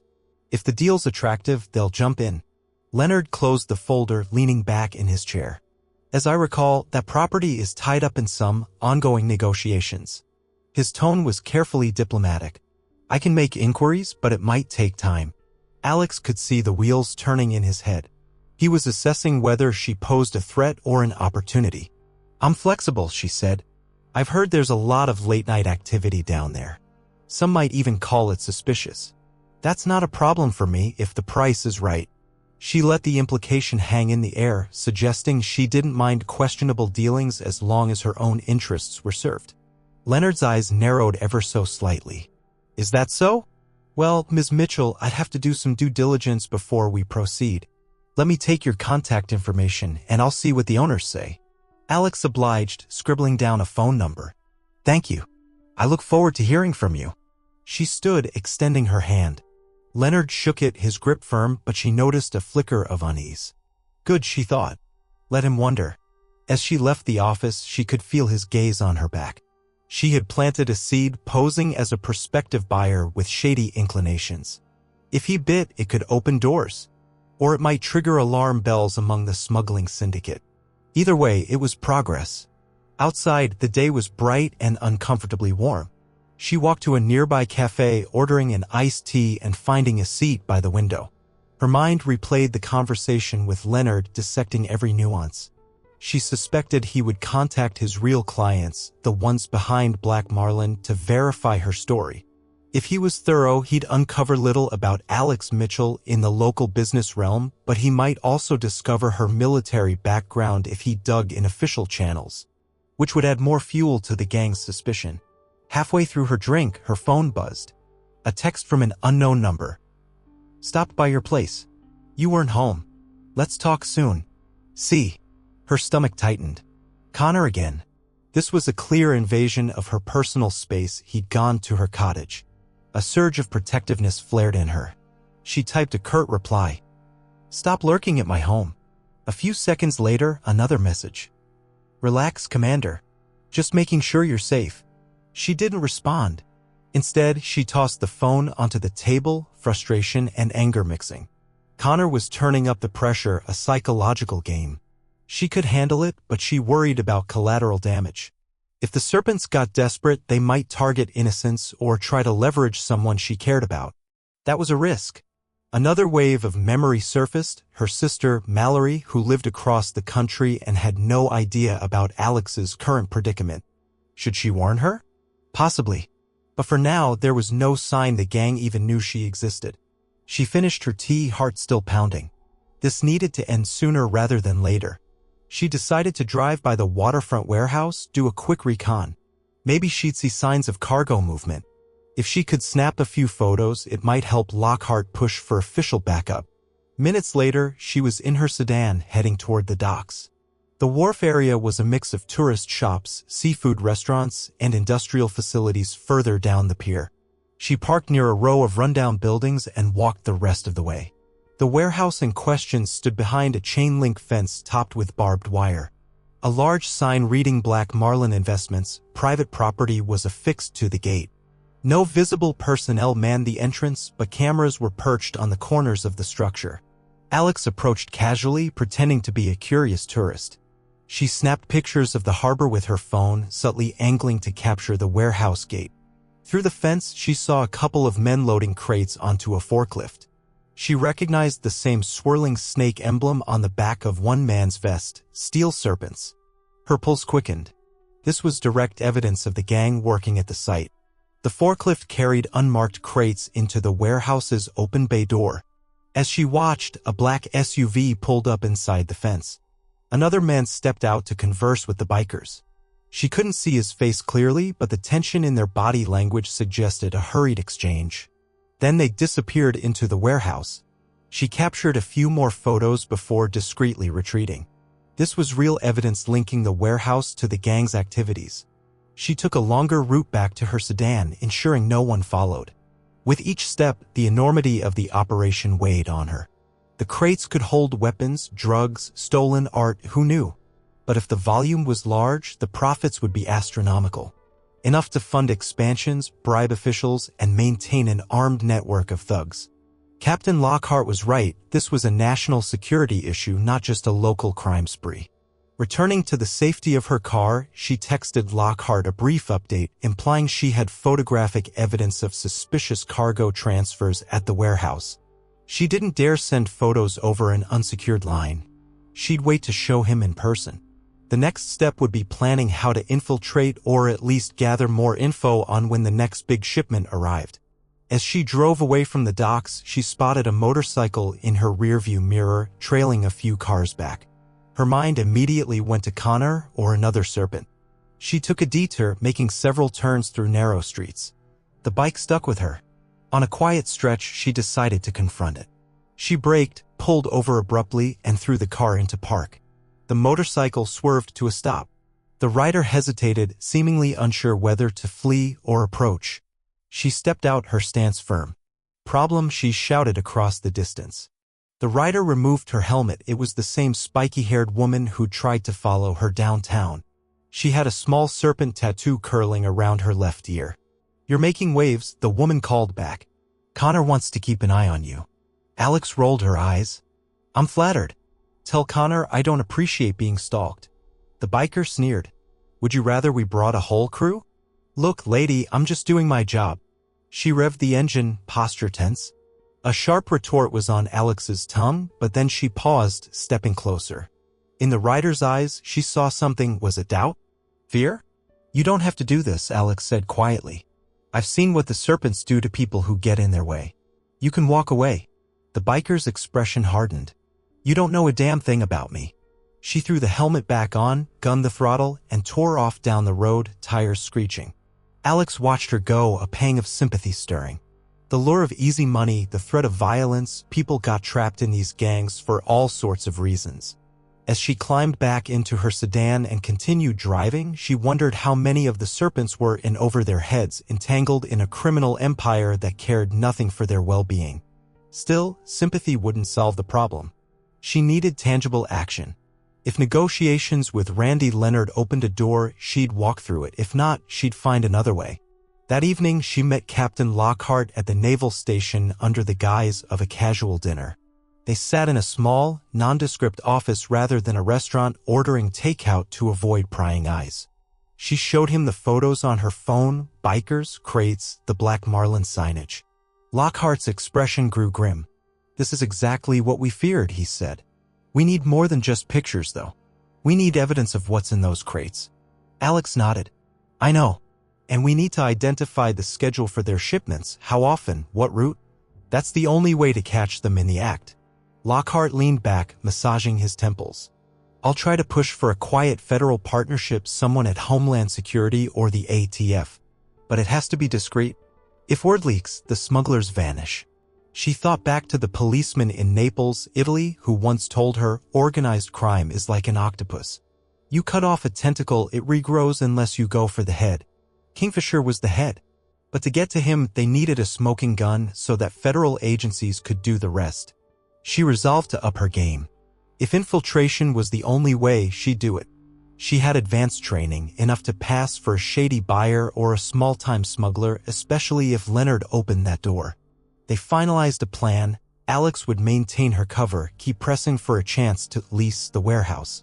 Meanwhile, Lockhart would discreetly contact a trusted liaison in federal law enforcement. If they could intercept a major shipment, they might flip lower-level conspirators and climb the chain. Time was of the essence. The more the serpents realized she was investigating, the more likely they'd attempt a lethal strike. Later, back at her cottage, Alex sat on the porch, the sky alight with the dying colors of sunset. She sipped a glass of water, pistol within arm's reach. Every sense was heightened. The sudden chirp of a cricket or the rustle of a tree branch set her on edge. 2 nights earlier, she would have found this place peaceful. Now, it felt like a fortress under siege. In the fading light, she let her thoughts drift to her past, the young officer, fresh out of the academy, who idolized the Navy's tradition of honor, courage, commitment. She rose through the ranks with distinction, her leadership tested in hot zones around the globe. She'd seen good people broken by violence and despair. She'd also witnessed the triumph of determined souls who refused to be bullied. That shaped her ethos. No matter how daunting the odds, she'd stand up to the bullies of the world. The Steel Serpents and whoever pulled their strings were bullies on a grand scale, threatening an entire community with their black market greed. She felt no fear in the sense of personal danger. She'd learned to compartmentalize that. But she felt outrage, a fervent anger at the thought of them terrorizing innocents and fueling crime with smuggled contraband. It stoked a quiet fire in her heart. As darkness fell, she moved inside, locking every door and window, setting her phone to a loud alert in case of unusual activity. The night wore on with no sign of intrusion, though she couldn't shake the feeling that eyes were watching from the shadows. She fell asleep with the pistol on the nightstand, one ear always listening for the soft growl of a motorcycle or the crunch of gravel under unwelcome feet. Elsewhere, behind the chain-link fence at the Black Marlin warehouse, Connor reviewed shipments with 2 other serpents. The crates were part of a low-priority run, contraband liquor and cigarettes, not the bigger arms or exotic items. But the real cargo was scheduled to arrive soon. Connor had just gotten word from Kingfisher's Florida contact that the next high-value shipment would be in a few days. He thought of the commander, how she'd stood her ground on that lonely road. He admired her courage in a grudging way. But he had his orders. If she sniffed around the next big shipment, she had to be eliminated. There was too much money on the line, too many powerful people involved. No single woman could be allowed to wreck it all. Late that night, in the polished corridors of Kingfisher's mansion, a phone call ended abruptly. The smuggler's leader stared at his reflection in the tinted glass window which overlooked a moonlit pool. He had just learned that the female officer was more than a random ex-Navy type. She was decorated with multiple commendations, rumored to have run Black Ops missions. He uttered a single, cold command into the silence. "Deal with her." The words echoed in the hush, reverberating across hundreds of miles to a sleepy coastal town. The final confrontation was drawing nearer, each player stepping onto the stage. And in the eye of the coming storm, Alexandra Mitchell stood alone, unwavering, determined to defend what was right, even if it meant putting her life on the line. The next few days would reveal just how far each side was willing to go and who would break first. High clouds scudded across a pale sky as Alex woke to a morning drenched in humidity. The ocean breeze carried a faint promise of rain. She completed her usual routine, push-ups, crunches, a few balancing drills, then scanned her phone for any updates. The message from Captain Lockhart blinked on her screen. "Call me ASAP. Potential Fed involvement confirmed." Alex felt a surge of hope. If Lockhart had secured cooperation from a federal agency, perhaps the ATF or Homeland Security, they might have more resources to conduct an official sting. She tapped his number. "Morning, Commander," Lockhart greeted. "I've been in talks with a contact at Homeland Security's Investigations Division. They're tentatively interested in a joint operation, but they need irrefutable proof, video or physical evidence of contraband being offloaded. A few photos won't suffice." Alex exhaled, tension coiling in her chest. "Understood. I'll try to get something more concrete. I'm working a potential angle with the local lawyer, Leonard. He might set up a meeting with the real owners. If that happens, maybe I can plant a device or snap footage that shows the actual contraband." "Be careful, Commander," Lockhart warned. "We're dealing with professionals. If they sense a trap, they won't hesitate to go lethal." "I'm aware." She paused, glancing at her reflection in the cottage's window. She still bore faint bruises on her arms from the scuffle with Toby and Eddie. "Any updates on whether the local police force is compromised?" Lockhart hesitated. "We don't have definitive proof, but keep your guard up. If the Serpents have the resources we suspect, it's highly possible they've bought a few badges." Alex thanked him and ended the call. She gazed out to sea, mind-buzzing. Gaining the gang's trust long enough to gather damning evidence would require a risky charade. But infiltration was often the only path to dismantling a criminal ring. And time was short. Connor, Toby, and Eddie wouldn't sit idle. By mid-morning, she placed a carefully worded call to Randy Leonard's office, leaving a message with his receptionist, "I have new investors interested. We need to talk about the waterfront warehouse." An hour later, Leonard called back, sounding cautious but intrigued. He suggested a meeting the following afternoon at a private lounge on the east side of town, neutral ground, neither his office nor the warehouse. That to Alex was a sign he might be brokering something with the higher-ups. Good, she thought. If he's willing to meet, maybe the Serpents will show their hand. She spent the rest of the day carefully planning. She updated Lockhart on the impending meeting. He urged her to wear a wire, but they both knew if the criminals did a thorough sweep, any hidden device could get her killed. They compromised. Alex would carry a covert smartphone application to record audio disguised as a normal phone function. If things went bad, at least there'd be some record. She also stashed a backup phone in her sedan with a timed text feature set to alert Lockhart if she didn't disable it by midnight. It was a small measure of security in a dangerous game. That evening, a pounding knock rattled her cottage door. Heart-lurching, Alex grabbed her pistol from the counter and approached. "Who is it?" she demanded. A muffled voice answered, "It's me, Carmen." Alex paused. She recognized the voice of the spiky-haired biker woman who had tailed her around town. Wariness clashed with curiosity. She cracked the door an inch, gun at her side but not visible. "Why are you here?" Carmen stood on the threshold, looking younger than Alex had initially guessed, maybe mid-20s. Fear simmered in her dark eyes, and she kept glancing over her shoulder as if someone might be watching. I need your help," she whispered. Alex tensed. "My help? You've been following me." "Yeah, Connor told me to." Carmen swallowed hard, scanning the shadows. "Look, can I come in? I'm risking my neck just being here." After a hesitation, Alex motioned her inside but kept the pistol within reach. Carmen entered, shifting nervously from foot to foot. In the stark light of the single overhead lamp, Alex noticed a bruise on the woman's forearm shaped like a handprint. "What's going on?" Alex asked, voice clipped. Carmen took a shaky breath. "I joined the Serpents a couple years back. Dumb choice, but it gave me protection, money. Now I'm in over my head." Her eyes flicked to the gun in Alex's hand. "Connor's got me on watch duty, tailing you. But things are escalating. They're talking about serious violence and I'm no killer." Alex studied the younger woman's face, seeing real desperation. "Why come to me?" "Because you're strong and you're clearly not afraid of them. And I heard rumors you're Navy? Maybe an officer? I'm not sure. But I figure you're the best shot I have to get out of this alive." Carmen rubbed the bruise on her arm. "Connor did this when I hesitated to follow you the other night. I can't do it anymore." A flood of conflicting thoughts surged through Alex. She needed intel from inside the gang, but trusting a fearful defector was a huge risk. "How do I know this isn't a trap?" Carmen's eyes shimmered with tears she refused to shed. "It's not. I swear. I'll tell you anything you want, just help me get out before they realize I'm gone." Alex's instincts flickered with caution. But if Carmen was genuine, her knowledge could be invaluable. "All right. Sit down." She guided the trembling woman to a chair. "Tell me everything you know about the shipments. Then we'll figure out a plan." Over the next hour, Carmen spilled details about the Serpents and the Florida pipeline. She confirmed that Kingfisher was the ultimate boss, though none of the local gang had ever met him in person.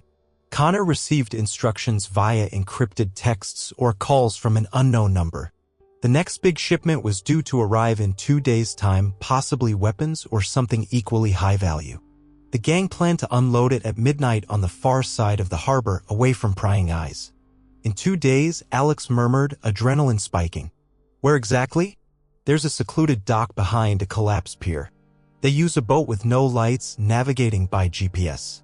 The cargo is transferred to unmarked trucks that drive inland." Carmen bit her lip. "Connor said we'd have extra muscle this time, a few out-of-town Serpents coming in. No mistakes allowed," his words. Alex's mind raced. This was exactly the kind of intel Lockhart needed to justify a sting operation. But the presence of extra muscle meant a firefight was likely if law enforcement tried a takedown. "And what about Leonard? Does he attend these offloads?" Carmen shook her head. "Rarely. Sometimes he shows up after, ensuring the paperwork and hush money get handled. But he's not the main enforcer. Connor is." "How do you fit in?" She shrugged, miserable. "I was the lookout, a runner. You know, hey, cops are coming, or delivering messages. But I can't do it anymore. Connor knows I'm shaky.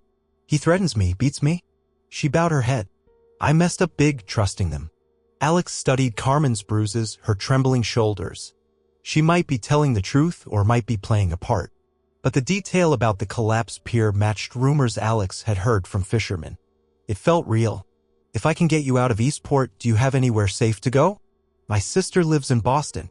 She hates the Serpents. I could stay with her, lay low." Alex nodded. "All right, but you can't leave tonight. If you vanish too soon, the Serpents might change their plans and spook. We need them to think you're still on the job until the sting." Carmen swallowed. "That's risky. Everything about this is risky. Will you hold out a little longer?" A long pause. Then Carmen nodded, wiping her eyes. "Okay. What do I do?" Alex guided her through the plan. Carmen would continue acting as a reluctant watcher, feeding the Serpents mundane updates. Meanwhile, Alex would coordinate with Lockhart to set up a covert operation at the docks in 2 days. Right after the bust, or once Alex gave the signal, Carmen would slip away and meet Alex at a safe spot. They drive out of town under cover of darkness. Carmen was pale but resolute. "I'll do it. Just promise me you won't let them hurt me." Alex's throat tightened. She wasn't used to making such personal promises off the battlefield. "I'll do my best." After Carmen left, slipping into the moonlit night with careful stealth, Alex locked the door and sagged against the wall. She stared at the phone, heart pounding. This was the break she needed, but it also meant a tightrope walk for the next 2 days. One misstep and both women could end up dead. She dialed Lockhart's private line. "Captain," she said quietly when he picked up, "we have a source inside the gang. They're offloading a major shipment in 2 nights. Are you able to mobilize?" Lockhart hesitated. I'll talk to Homeland Security. We'll need local support too. But if the PD is compromised, we use only the handful of officers you trust, Alex advised. Carmen, my contact, says they'll bring in additional serpents from out of town. This could get messy. A heavy silence on the other end. We'll plan carefully. This might be our only shot. They agreed on a preliminary approach. Under cover of darkness, a Homeland Security team would position themselves around the hidden dock. Alex would provide real-time intel via Carmen's updates. Once the contraband was fully offloaded and the trucks were about to leave, the team would converge, securing both land and water. They'd seize the cargo, arrest the gang members, and hopefully glean enough evidence to go after Kingfisher. When Alex finally crawled into bed, exhaustion weighed on her. She lay awake, replaying every angle. The sting had to be airtight. Yet the serpents were cunning, and Connor in particular was nobody's fool. If he suspected Carmen's defection, it would trigger a bloodbath. Alex turned off the lamp, the darkness thick as velvet. She only hoped that the faint glimmer of a plan would hold strong until she could strike. Over the next 48 hours, Alex maintained a low profile. She ventured into town only when necessary, wearing inconspicuous clothing and avoiding any obvious surveillance. Carmen texted her sporadic updates. Connor's edgy, but no sign. They suspect me, and big meeting at the clubhouse tonight. Everyone's on alert. Each message ratcheted up Alex's anxiety. Meanwhile, Randy Leonard reached out, confirming their meeting at the private lounge. He insisted it be around 4 p.m. No sense in wasting time, he wrote. Alex agreed, guessing he'd want to vet her quickly, then hustle off to prepare for the midnight offload the following evening. She just hoped the meeting might further confirm the location and scope of the shipment. The lounge was a dimly lit establishment near the edge of Eastport, its decor an odd mix of tacky neon signs and plush booths. When Alex arrived, she spotted Leonard in a corner booth, nursing a glass of whiskey. He changed into a casual blazer, the tie undone around his collar. "Ms. Mitchell," he greeted, beckoning her closer. "Good to see you." She slid into the booth across from him. "Likewise, Mr. Leonard. I hope you have good news about my prospective lease." Leonard's eyes were unreadable. "I spoke with my clients. They're open to negotiation, but they want assurances you can handle certain complications. The warehouse gets traffic at odd hours, and not all of it is, shall we say, mainstream. They want a tenant who won't pry or invite scrutiny." Alex kept her face neutral. "I can live with that. My backers value privacy as much as your clients do." He nodded. "Indeed, though they're quite selective with new partners. For now, they'd like to meet you tonight unofficially. If that goes well, we move forward." Her heart pounded. "Tonight? Where?" Leonard handed her a folded paper. "Directions to a bar outside town. You'll meet a representative who'll ask questions about your business. Be honest, but discreet." He paused, eyes narrowing. "And Ms. Mitchell, if at any point you feel uncomfortable with the arrangement, walk away. No hard feelings. But if you lead them on and then back out, that won't end well for anyone." She opened the paper, scanning the address. She recognized the crossroads near the Serpents Clubhouse. A setup, undoubtedly. But if she refused, she'd lose her chance to gather evidence. "Understood," she said. "What time?" 10 o'clock, Leonard replied. "Don't be late. And go alone."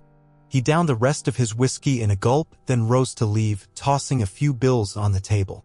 "Good luck." Alone in the booth, Alex sipped water to steady her nerves. She recognized this was a test, a final measure before they trusted her enough to reveal anything about the big shipment. The risk of walking into an ambush was high, especially with the local enforcer, Connor, itching for payback. But if she didn't go, she'd lose the best chance to confirm the location and time. She had to navigate this carefully. She texted Captain Lockhart a quick update. "Meeting with them at 2200. Possibly Serpents rep, will proceed with caution." Lockhart's response came swiftly. "Understood. Keep your phone on. We'll stand by." The hours leading up to 10 o'clock dragged. Alex went through her pre-mission rituals, checking her phone's covert recording app, verifying that her backup phone's timed alert was still set, loading a spare magazine for her concealed pistol. She dressed in dark jeans, a plain black t-shirt, and a lightweight leather jacket. Clean, functional, and not so formal as to stand out. As she prepared to leave, Carmen texted. Heard Connor mention a meeting at the Rusted Wheel bar. That's the same place you're going, right? Be careful. Alex couldn't help the flicker of gratitude. Carmen was risking her life sending these warnings. She replied, "Yes, the same place. Keep your head down." Shortly before 10, Alex pulled her sedan into the gravel lot of the Rusted Wheel, a rundown bar illuminated by a single flickering neon sign. A line of motorcycles crouched near the entrance like predators waiting to pounce. She parked under a sputtering street lamp, scanning the area for ambush points. A few bikers loitered by the door, eyeing her coldly as she approached. Inside, the bar was a haze of cigarette smoke and clashing music from a jukebox. She spotted Connor in a corner, leaning against a pool table, speaking with Toby and Eddie. Her jaw tensed. She didn't relish being in the same room with them again. Across the room stood Leonard, sipping a drink beside a hulking figure in a black leather vest. That must be the representative. Leonard caught her eye, beckoning her over. She wove through the crowd, every nerve on alert. The hulking man's face remained impassive as she reached them. Up close, he was older than she expected, late 50s, with a silver beard and a single scar tracing down his left cheek. A patch on his vest read Salazar in bold letters. "This is Ms. Mitchell," Leonard said to the man. "Our potential new leaseholder." Salazar's gaze was piercing, scanning her from head to toe. "Heard you're looking for a warehouse." "That's right," Alex said, matching his level stare. "A quiet place to run imports." He grunted. "Imports, huh? Your money clean." "Clean enough. And I don't ask questions if the landlords don't." A slight twitch at the corner of his mouth suggested approval. "We like that. But we also don't like headaches. We had a problem recently with an outsider meddling in our affairs. A real pain in the ass. Goes by the name of Mitchell, too, I believe." Her chest tightened. He was calling her bluff directly. Coincidence? It's a common name. Salazar's eyes glittered with suspicion. "That so? There's a rumor the meddler was a woman. Ex-military. Wore the name Mitchell as well." Leonard shifted uneasily. "Salazar, I told you I vetted her. She's not some crusader. She's a businesswoman." Salazar didn't break eye contact. "You sure about that, Ms. Mitchell?" She had two options, deny everything or double down. She opted for the latter, letting irritation creep into her tone. "I can't help what rumors float around. If you think I'm that same person, then maybe you should bounce me out of here. Or we can talk business." Salazar barked a harsh laugh. "Feisty. Fine. Let's talk business." He leaned closer, lowering his voice. "Word is you want a place to bring in specialty goods. Might those goods be the kind that require no paperwork?" "That's the idea," Alex replied smoothly. "Luxury items, limited supply, high demand. People pay cash. The only real question is whether we can come to terms." Salazar exchanged a glance with Leonard. "How about you show some good faith? We've got a shipment arriving tomorrow night. You help us offload it, prove you're not squeamish or cops, and we'll talk lease." Her heart hammered. This was the ultimate trap or the ultimate opportunity. "If that's what it takes," she said, schooling her features into a mask of confidence. A flicker of cruelty lit Salazar's expression. "You'll meet us at the old pier at midnight. Dress to work. Show up alone. We'll handle the rest." Leonard cleared his throat. "That's settled then. Ms. Mitchell, you and I can handle any paperwork afterwards." "Of course," Alex said. "Pleasure meeting you, Salazar." He offered no handshake, simply eyed her a moment longer before nodding curtly. "Don't be late." With that, Salazar drifted away into the smoky haze, exchanging hushed words with Connor, who cast Alex a venomous look. It took all her restraint not to glare back. Instead, she maintained an aloof front. Leonard touched her elbow. "Try not to do anything foolish tomorrow. If they suspect you're anything but a willing partner, you won't leave that pier alive." "I understand perfectly," she said, voice cool. She made her exit, every nerve frayed. This was both a breakthrough and a nightmare scenario. She'd be right in the middle of the offload, ground zero, if law enforcement swooped in. The risk to her life multiplied tenfold, but so did the chance to secure first-hand evidence of the contraband. As she stepped outside, a warm night wind swept across her face, carrying the tang of ocean salt. She inhaled deeply, forcing down the tremor of fear. Once in her car, she texted Lockhart. "Infiltration confirmed. They want me at the dock at midnight tomorrow. This is it." He replied almost instantly. Copy. We'll coordinate final details. Godspeed, Commander. She drove home with hands clenched on the steering wheel. The next 24 hours would define everything. She'd have to step into the lion's den, stand shoulder to shoulder with armed criminals, and pray that her backup arrived at the precise moment and that they didn't shoot her by mistake in the chaos. If Carmen's intel and the Fed's planning lined up, they'd have Kingfisher's men in the palm of their hand. Yet Alex couldn't shake a single haunting question. What if the Serpents are onto me? One tip-off, one slip, and the life of Alexandra Mitchell might become just another rumor whispered in a smoky bar, an ex-commander who flew too close to danger and vanished without a trace. Dawn broke in a hush of pink skies and gentle waves, belying the storm brewing behind the scenes. Alex rose early, checking for any messages from Carmen or Lockhart. She found a single text from Carmen. "Connor's rounding up more guys. Watch your back." That sealed it. The Serpents were gearing up for a confrontation, possibly expecting trouble. She informed Lockhart, who confirmed that Homeland Security's Special Response Team was already en route, staging in a hidden location outside town. They had 4 unmarked SUVs and a small boat prepared to converge on the dock from multiple angles.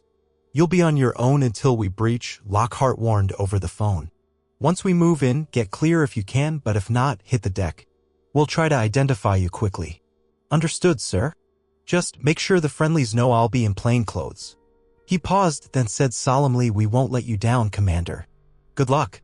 After ending the call, Alex spent the morning in silent preparation.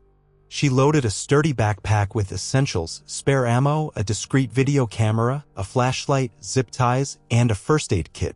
The camera was her backup for capturing visual proof if the feds didn't arrive in time. She studied the map of the pier area one last time, memorizing routes for escape. The collapsed section sat behind rotting planks and barnacle-encrusted beams that jutted into the harbor. A perfect spot for illicit activity, isolated, shielded from casual observers.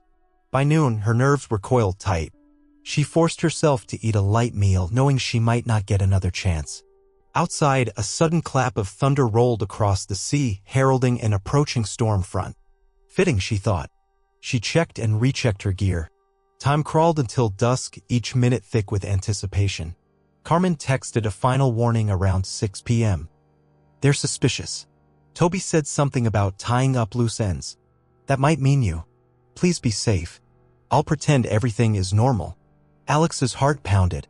Tying up loose ends could mean capturing or killing her at the pier. She read and reread the message, then typed back, "Stay calm. After the offload, we'll get you out." As darkness swallowed Eastport, Alex drove carefully toward the meeting spot. She wore black cargo pants, a dark hoodie, and sturdy boots, clothes she could move in, but nothing too tactical. She arrived at the outskirts of town near 11:15 p.m., parking in a deserted lot. From there, she walked a quarter-mile to the old pier, hugging the shadows. A half-dozen motorcycles were arrayed near the broken waterfront. 2 unmarked trucks idled with engines rumbling. The watery expanse of the harbor stretched behind them, waves slapping at the decaying pilings. Low clouds obscured any moonlight, and a distant lightning flash illuminated silhouettes of men guarding the perimeter. Alex forced herself to appear unruffled as she approached. Connor stepped forward, armed with a handgun at his waist and a sick grin on his lips. "You're early, Mitchell." "Just eager to prove myself," she replied, voice steady. He eyed her warily, then jerked his head. "Come on. We're expecting a boat soon." She followed him across the creaking boards, stepping carefully around missing planks. Some of the other bikers glared at her, Toby and Eddie among them. She noticed Salazar standing by one of the trucks, barking orders to a couple of men.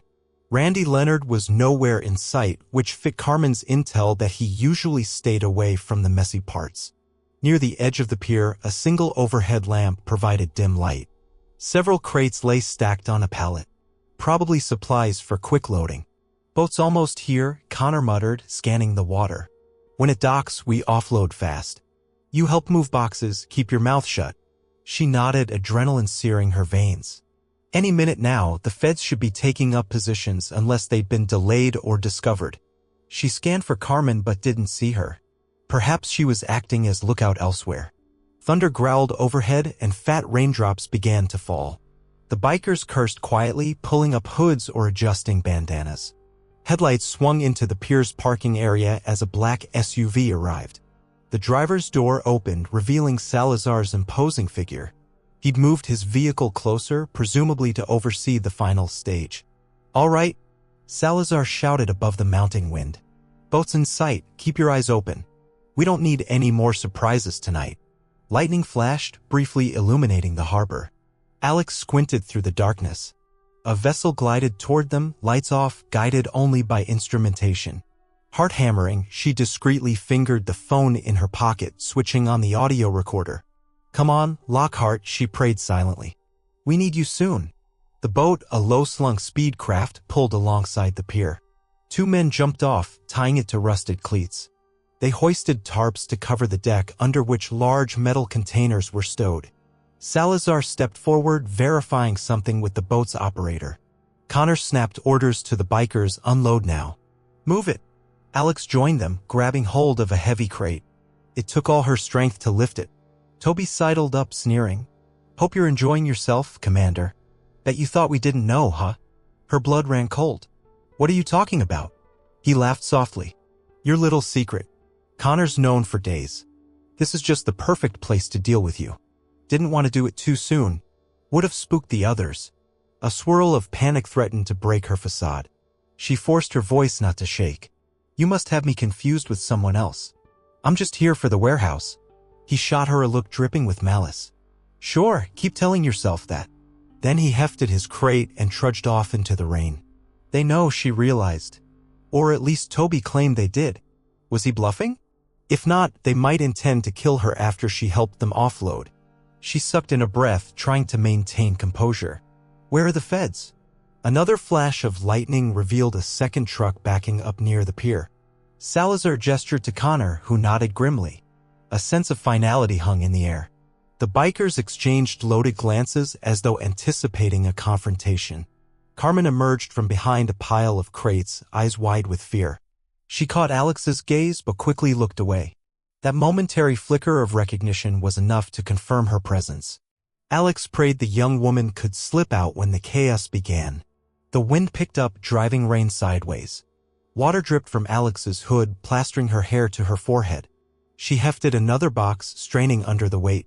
Something metallic clunked inside. Guns, maybe. If they were indeed shipping firearms, that would be the smoking gun, literally, for the feds. She positioned the crate near the trucks, scanning the darkness for any sign of movement beyond the gang's perimeter. Finally, a sudden yell from the far side of the pier. "Hey, we got lights out there." Salazar whirled, hand going to his pistol. "Where?" A staccato burst of gunfire shattered the night. The unmistakable muzzle flashes cut through the gloom, answered by more shots from the perimeter. The pier erupted into chaos. "It's a raid," someone screamed. Salazar bellowed, "Move. Defend the cargo." Connor and several bikers fanned out, returning fire at the unseen attackers. Alex dove behind a stack of crates, heart pounding. The sting had begun. She yanked out her concealed pistol, flicking off the safety. The roar of gunfire echoed across the crashing surf. Flashlights sliced through the darkness as armed men in tactical gear advanced, likely the Homeland Security team, supported by local officers Lockhart trusted. Bullets splintered wood near Alex's head. She flattened herself, scanning for an opening. A cry to her right jolted her. Carmen lay sprawled on the wet planks, apparently knocked down by the stampede.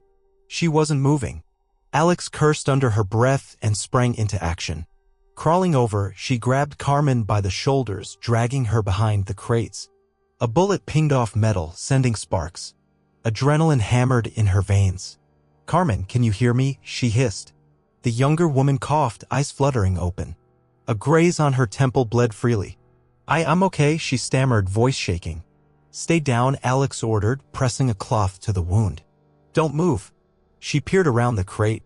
She could see a half-dozen black-clad federal agents advancing, returning the bikers' fire in disciplined bursts. One agent carried a ballistic shield. Another lobbed a flashbang that detonated with a deafening crash, lighting the night with white brilliance. Some bikers panicked and fled into the darkness. Others, like Toby and Eddie, fired wildly at the intruders. Connor crouched behind a truck's engine block, methodically taking shots that pinned down a pair of federal agents near the collapsed pier. Salazar barked orders, but the swirling chaos and pounding rain swallowed his words. Alex needed to reveal herself to the feds to avoid friendly fire, but she couldn't just leap out shouting. She clutched her phone, which was still recording. If she could approach the agents from a safe angle. She spotted a gap near the far side of the truck. Taking a steadying breath, she motioned for Carmen to stay put, then sprinted across the slick boards. Shots whizzed by her, each muzzle flash sending her heart into her throat. She slid behind the truck, nearly colliding with Connor. His eyes widened in shock. Before he could raise his pistol, Alex lashed out, catching his wrist in a vicious lock. They grappled, slipping on wet planks. Connor was strong, but Alex fought with desperate intensity. A frantic struggle ended when she drove her elbow into his jaw. He staggered back, dazed. Lightning flared, illuminating his twisted sneer. "I knew you'd betray us," he snarled, spitting blood. He lunged again, and Alex sidestepped, hooking his ankle and sending him crashing face first into the deck. She pressed the barrel of her pistol against his back. "Stay down," she growled. "It's over." Connor snarled, but he froze as more gunfire erupted from behind. Alex glanced up. Federal agents were swarming, subduing bikers one by one. Salazar tried to rally them, but the well-trained agents had the upper hand. Toby and Eddie hurled curses as they dropped their weapons to the ground. Seizing the moment, Alex shouted, "Friendly. U.S. Navy." She raised her free hand and inched toward the nearest agent, dragging Connor by the collar with her other hand. The agent, face shielded by night vision goggles, recognized her from Lockhart's briefing. He nodded, gesturing for a second agent to cuff Connor. Pandemonium reigned for another minute as stray bikers were flushed out. The boat operators tried to flee but were intercepted by the federal boat team. In the end, the gunfire trailed off into the steady rumble of thunder and the hiss of rain. Flashlights swept the area, confirming no further resistance. Salazar was found pinned under a collapsed wooden beam, injured but alive. Toby had been shot in the leg, moaning near a pile of crates. Eddie was cuffed face down, cursing the entire time. A subdued hush descended as the feds began securing weapons, contraband, and suspects. Alex hurried back to where Carmen lay. The younger woman was conscious, tears mixing with rain on her cheeks. "We did it," she whispered, voice cracking. "We did," Alex said gently. "Let's get that wound looked at." She waved over a medic who knelt beside Carmen, bandaging her temple. Lockhart appeared moments later, stepping through the carnage in a rain-soaked windbreaker.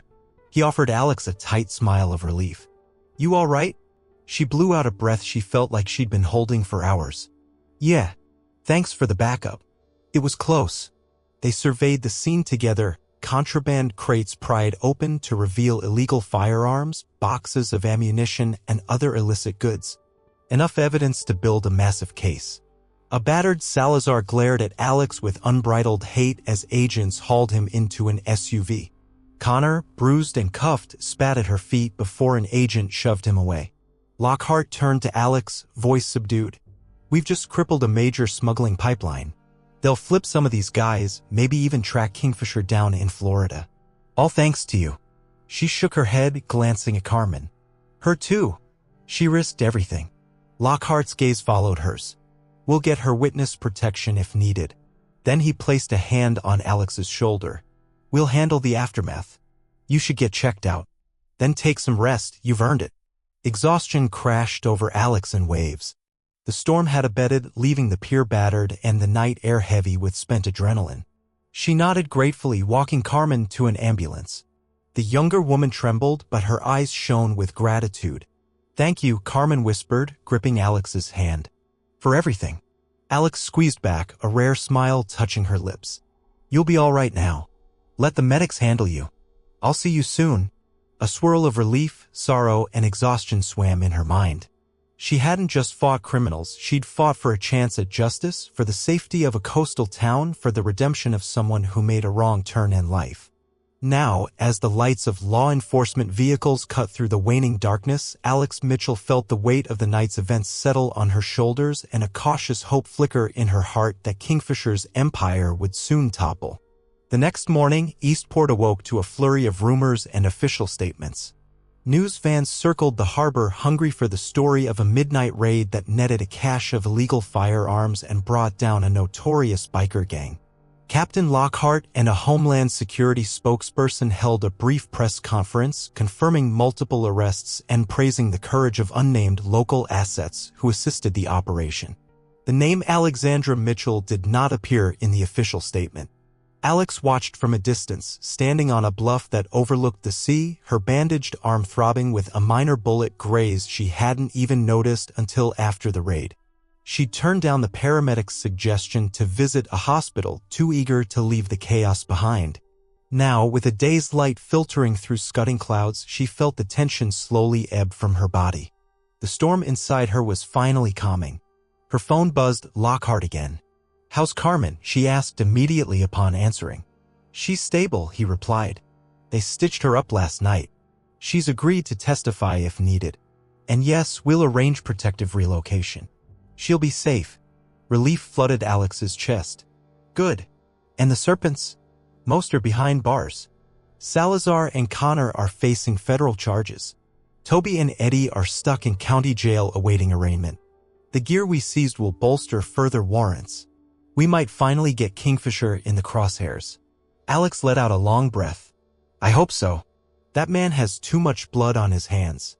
Lockhart echoed the sentiment, then hesitated. "Commander, you've done more than we ever expected. The official line might not credit you, but you have our respect and gratitude. Where will you go now?" She glanced at the rolling ocean, her reflection ghostly in the watery sunlight. "I think it's time I moved on. My leave is almost up. I'll head back to base, then see where the Navy sends me next."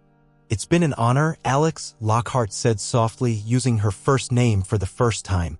Then he ended the call, leaving her alone with her thoughts. 2 hours later, she stood outside her cottage, packing the trunk of her sedan. She'd stay one more night for final cleanup, then depart in the morning. As she placed a duffel bag in the trunk, a gravelly voice startled her from behind. She spun, hand instinctively going for her hip, only to see the older men from the diner, the chess players, standing there. One wore his black cap, the other had a silver beard. They looked sheepish, out of place on her driveway. "Commander Mitchell?" asked the man in the cap, his voice tentative. Her posture relaxed. "How did you find me?" He glanced down the road. "We asked around. The waitress from Harry's overheard you mention staying on the bluff. We wanted to thank you." Alex blinked in surprise. "For what?" The bearded man cleared his throat. "You saved us in that diner. We've heard about the raid, the arrests. Rumor is you were involved. Thanks to you, those thugs won't be terrorizing folks here anymore." Warmth unfurled in her chest. She'd rarely received such direct thanks from civilians. She offered a small smile. "I'm glad you're safe. All of you." They shifted awkwardly, then the man in the cap extended a small, carved wooden chess piece, a knight. "We found it under the diner's counter after that scuffle. Figured you might like a keepsake. Sort of a reminder that sometimes a single piece can turn the tide." Touched, Alex accepted the knight, its edges worn smooth. "Thank you. I'll keep it." With a final nod, the two men turned and headed back down the road. She watched them go, heart lighter than it had been in weeks. That evening, she drove to the naval station one last time. Lockhart had requested a quiet, off-record debriefing. He greeted her in a small conference room, offering a firm handshake. They spoke for nearly an hour, reviewing details of the operation, the role of the Steel Serpents, and the next steps toward dismantling Kingfisher's empire. Alex handed over her personal notes, phone recordings, and any evidence she'd collected. "So what now?" she asked once their discussion wrapped. Lockhart sighed. "Homeland Security will continue pushing leads on Kingfisher's Florida network. With luck, we'll see more arrests soon. And you, Commander, have a long career ahead of you. Word may reach your superiors about what you've done here." She shrugged. "I don't need another medal. Just the knowledge we helped people." He smiled. "Well, that's what matters most. Safe travels, Commander." They saluted and she departed. The base gates clanged shut behind her, symbolizing the end of one chapter and the promise of another. She returned to her cottage, packed the last of her belongings, and slid into bed with the ocean singing a lullaby outside. For the first time since her arrival in Eastport, she drifted into a deep sleep untroubled by nightmares of roaring motorcycles or smuggled contraband. Come morning, the sun broke through the clouds as if blessing a new beginning. She loaded her car, pausing on the cottage porch for one final glance at the windswept coast. The memory of that first confrontation in Harry's diner danced through her mind. She could almost see the ghosts of Toby and Eddie glaring at her from the parking lot. Her lips quirked in a rueful smile. Sometimes the greatest upheavals began with a single cup of coffee and a quiet refusal to tolerate bullying. As she pulled onto the highway, the sign reading "Thank you for visiting Eastport" blurred in her rearview mirror. She didn't know exactly where the Navy would send her next, maybe a new command at sea, maybe an instructor position stateside. Regardless, she carried with her the certainty that she had done the right thing, standing up for those who couldn't stand up for themselves, exposing a massive criminal conspiracy and keeping her honor intact. Sometimes the most dangerous person in the room is the quiet woman sipping coffee in the corner. That reputation would follow her wherever she went, and if someone else needed help, she'd be ready. For now, though, her mission here was done. She was free to chase the horizon once more, the world opened before her like an endless ocean. And if Kingfisher or any other criminal overlord tried to challenge her or harm the innocent again, well, they'd learn the same brutal lesson the Steel Serpents did. You don't mess with Commander Alexandra Mitchell ever.